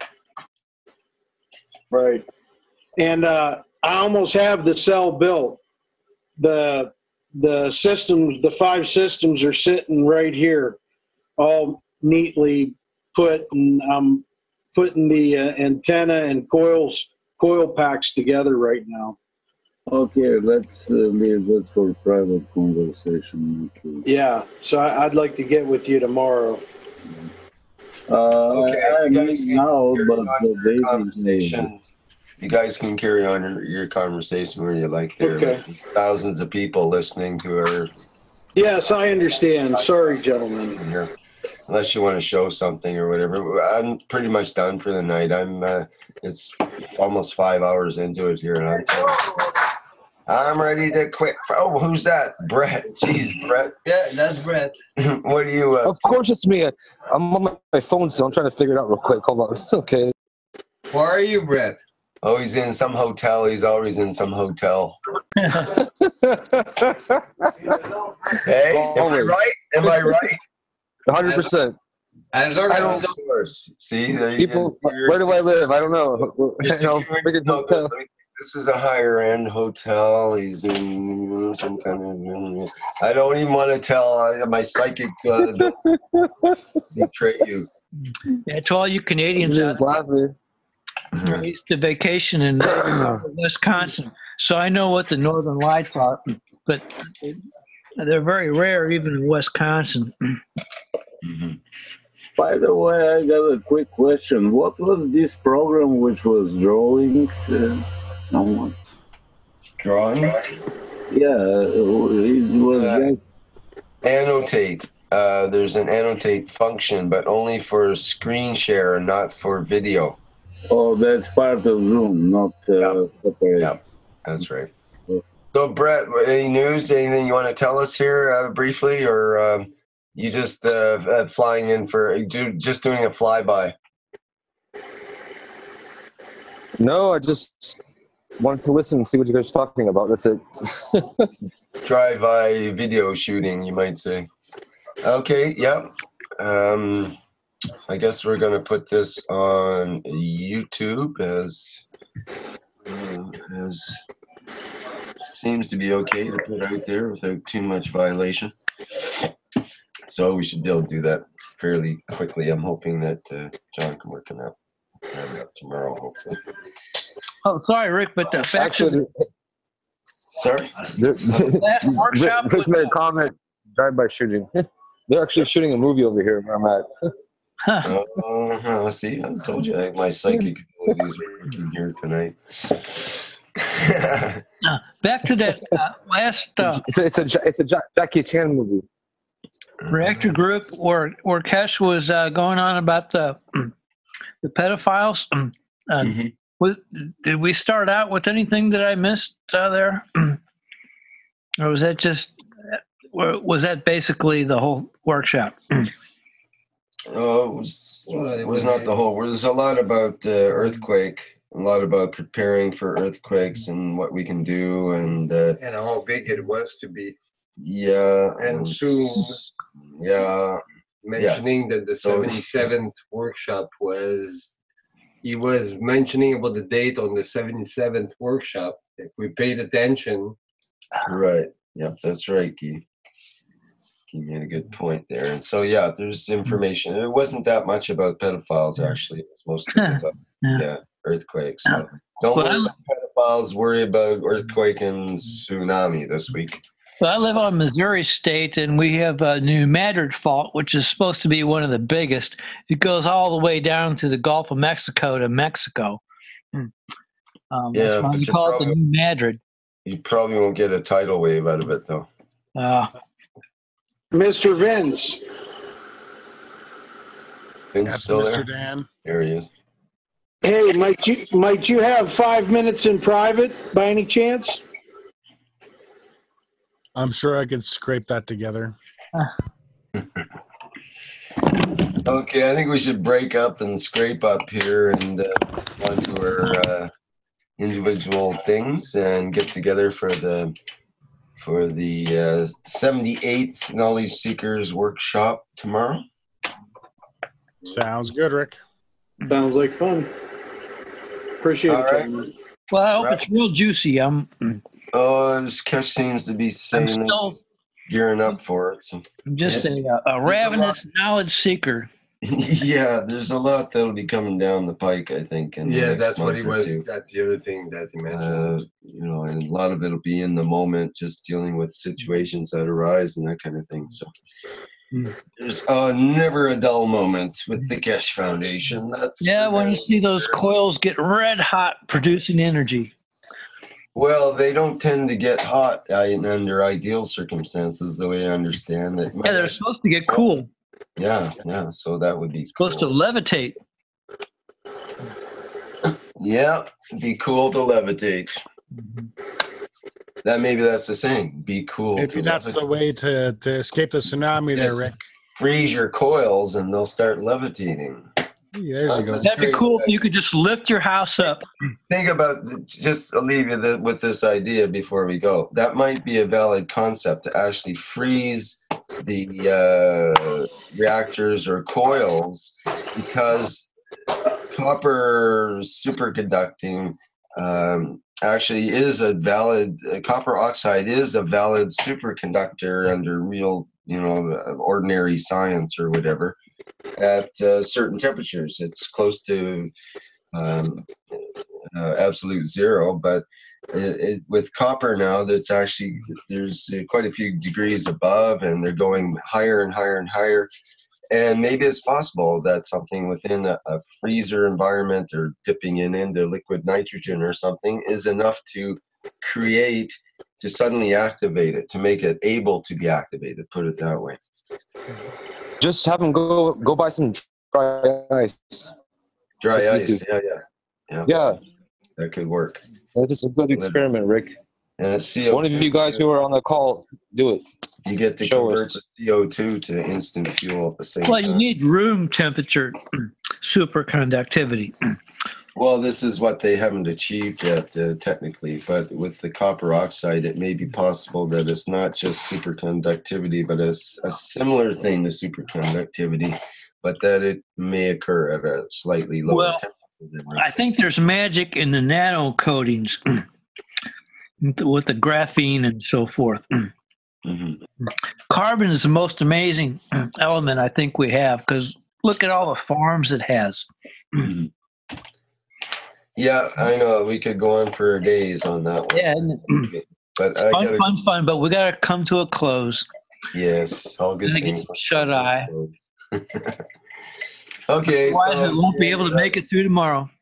Yes, and it's 2 a.m. So, okay, so this is the end of the Keshe Plasma Reactor Group for what's now Wednesday, September 9th, 2015, at this locality. So thanks everybody for attending. It's a good show. Had lots of cool stuff. Nice to see Mr. Keshe here as well. And be prepared. That's the new motto is be prepared. This month is supposed to be phenomenal.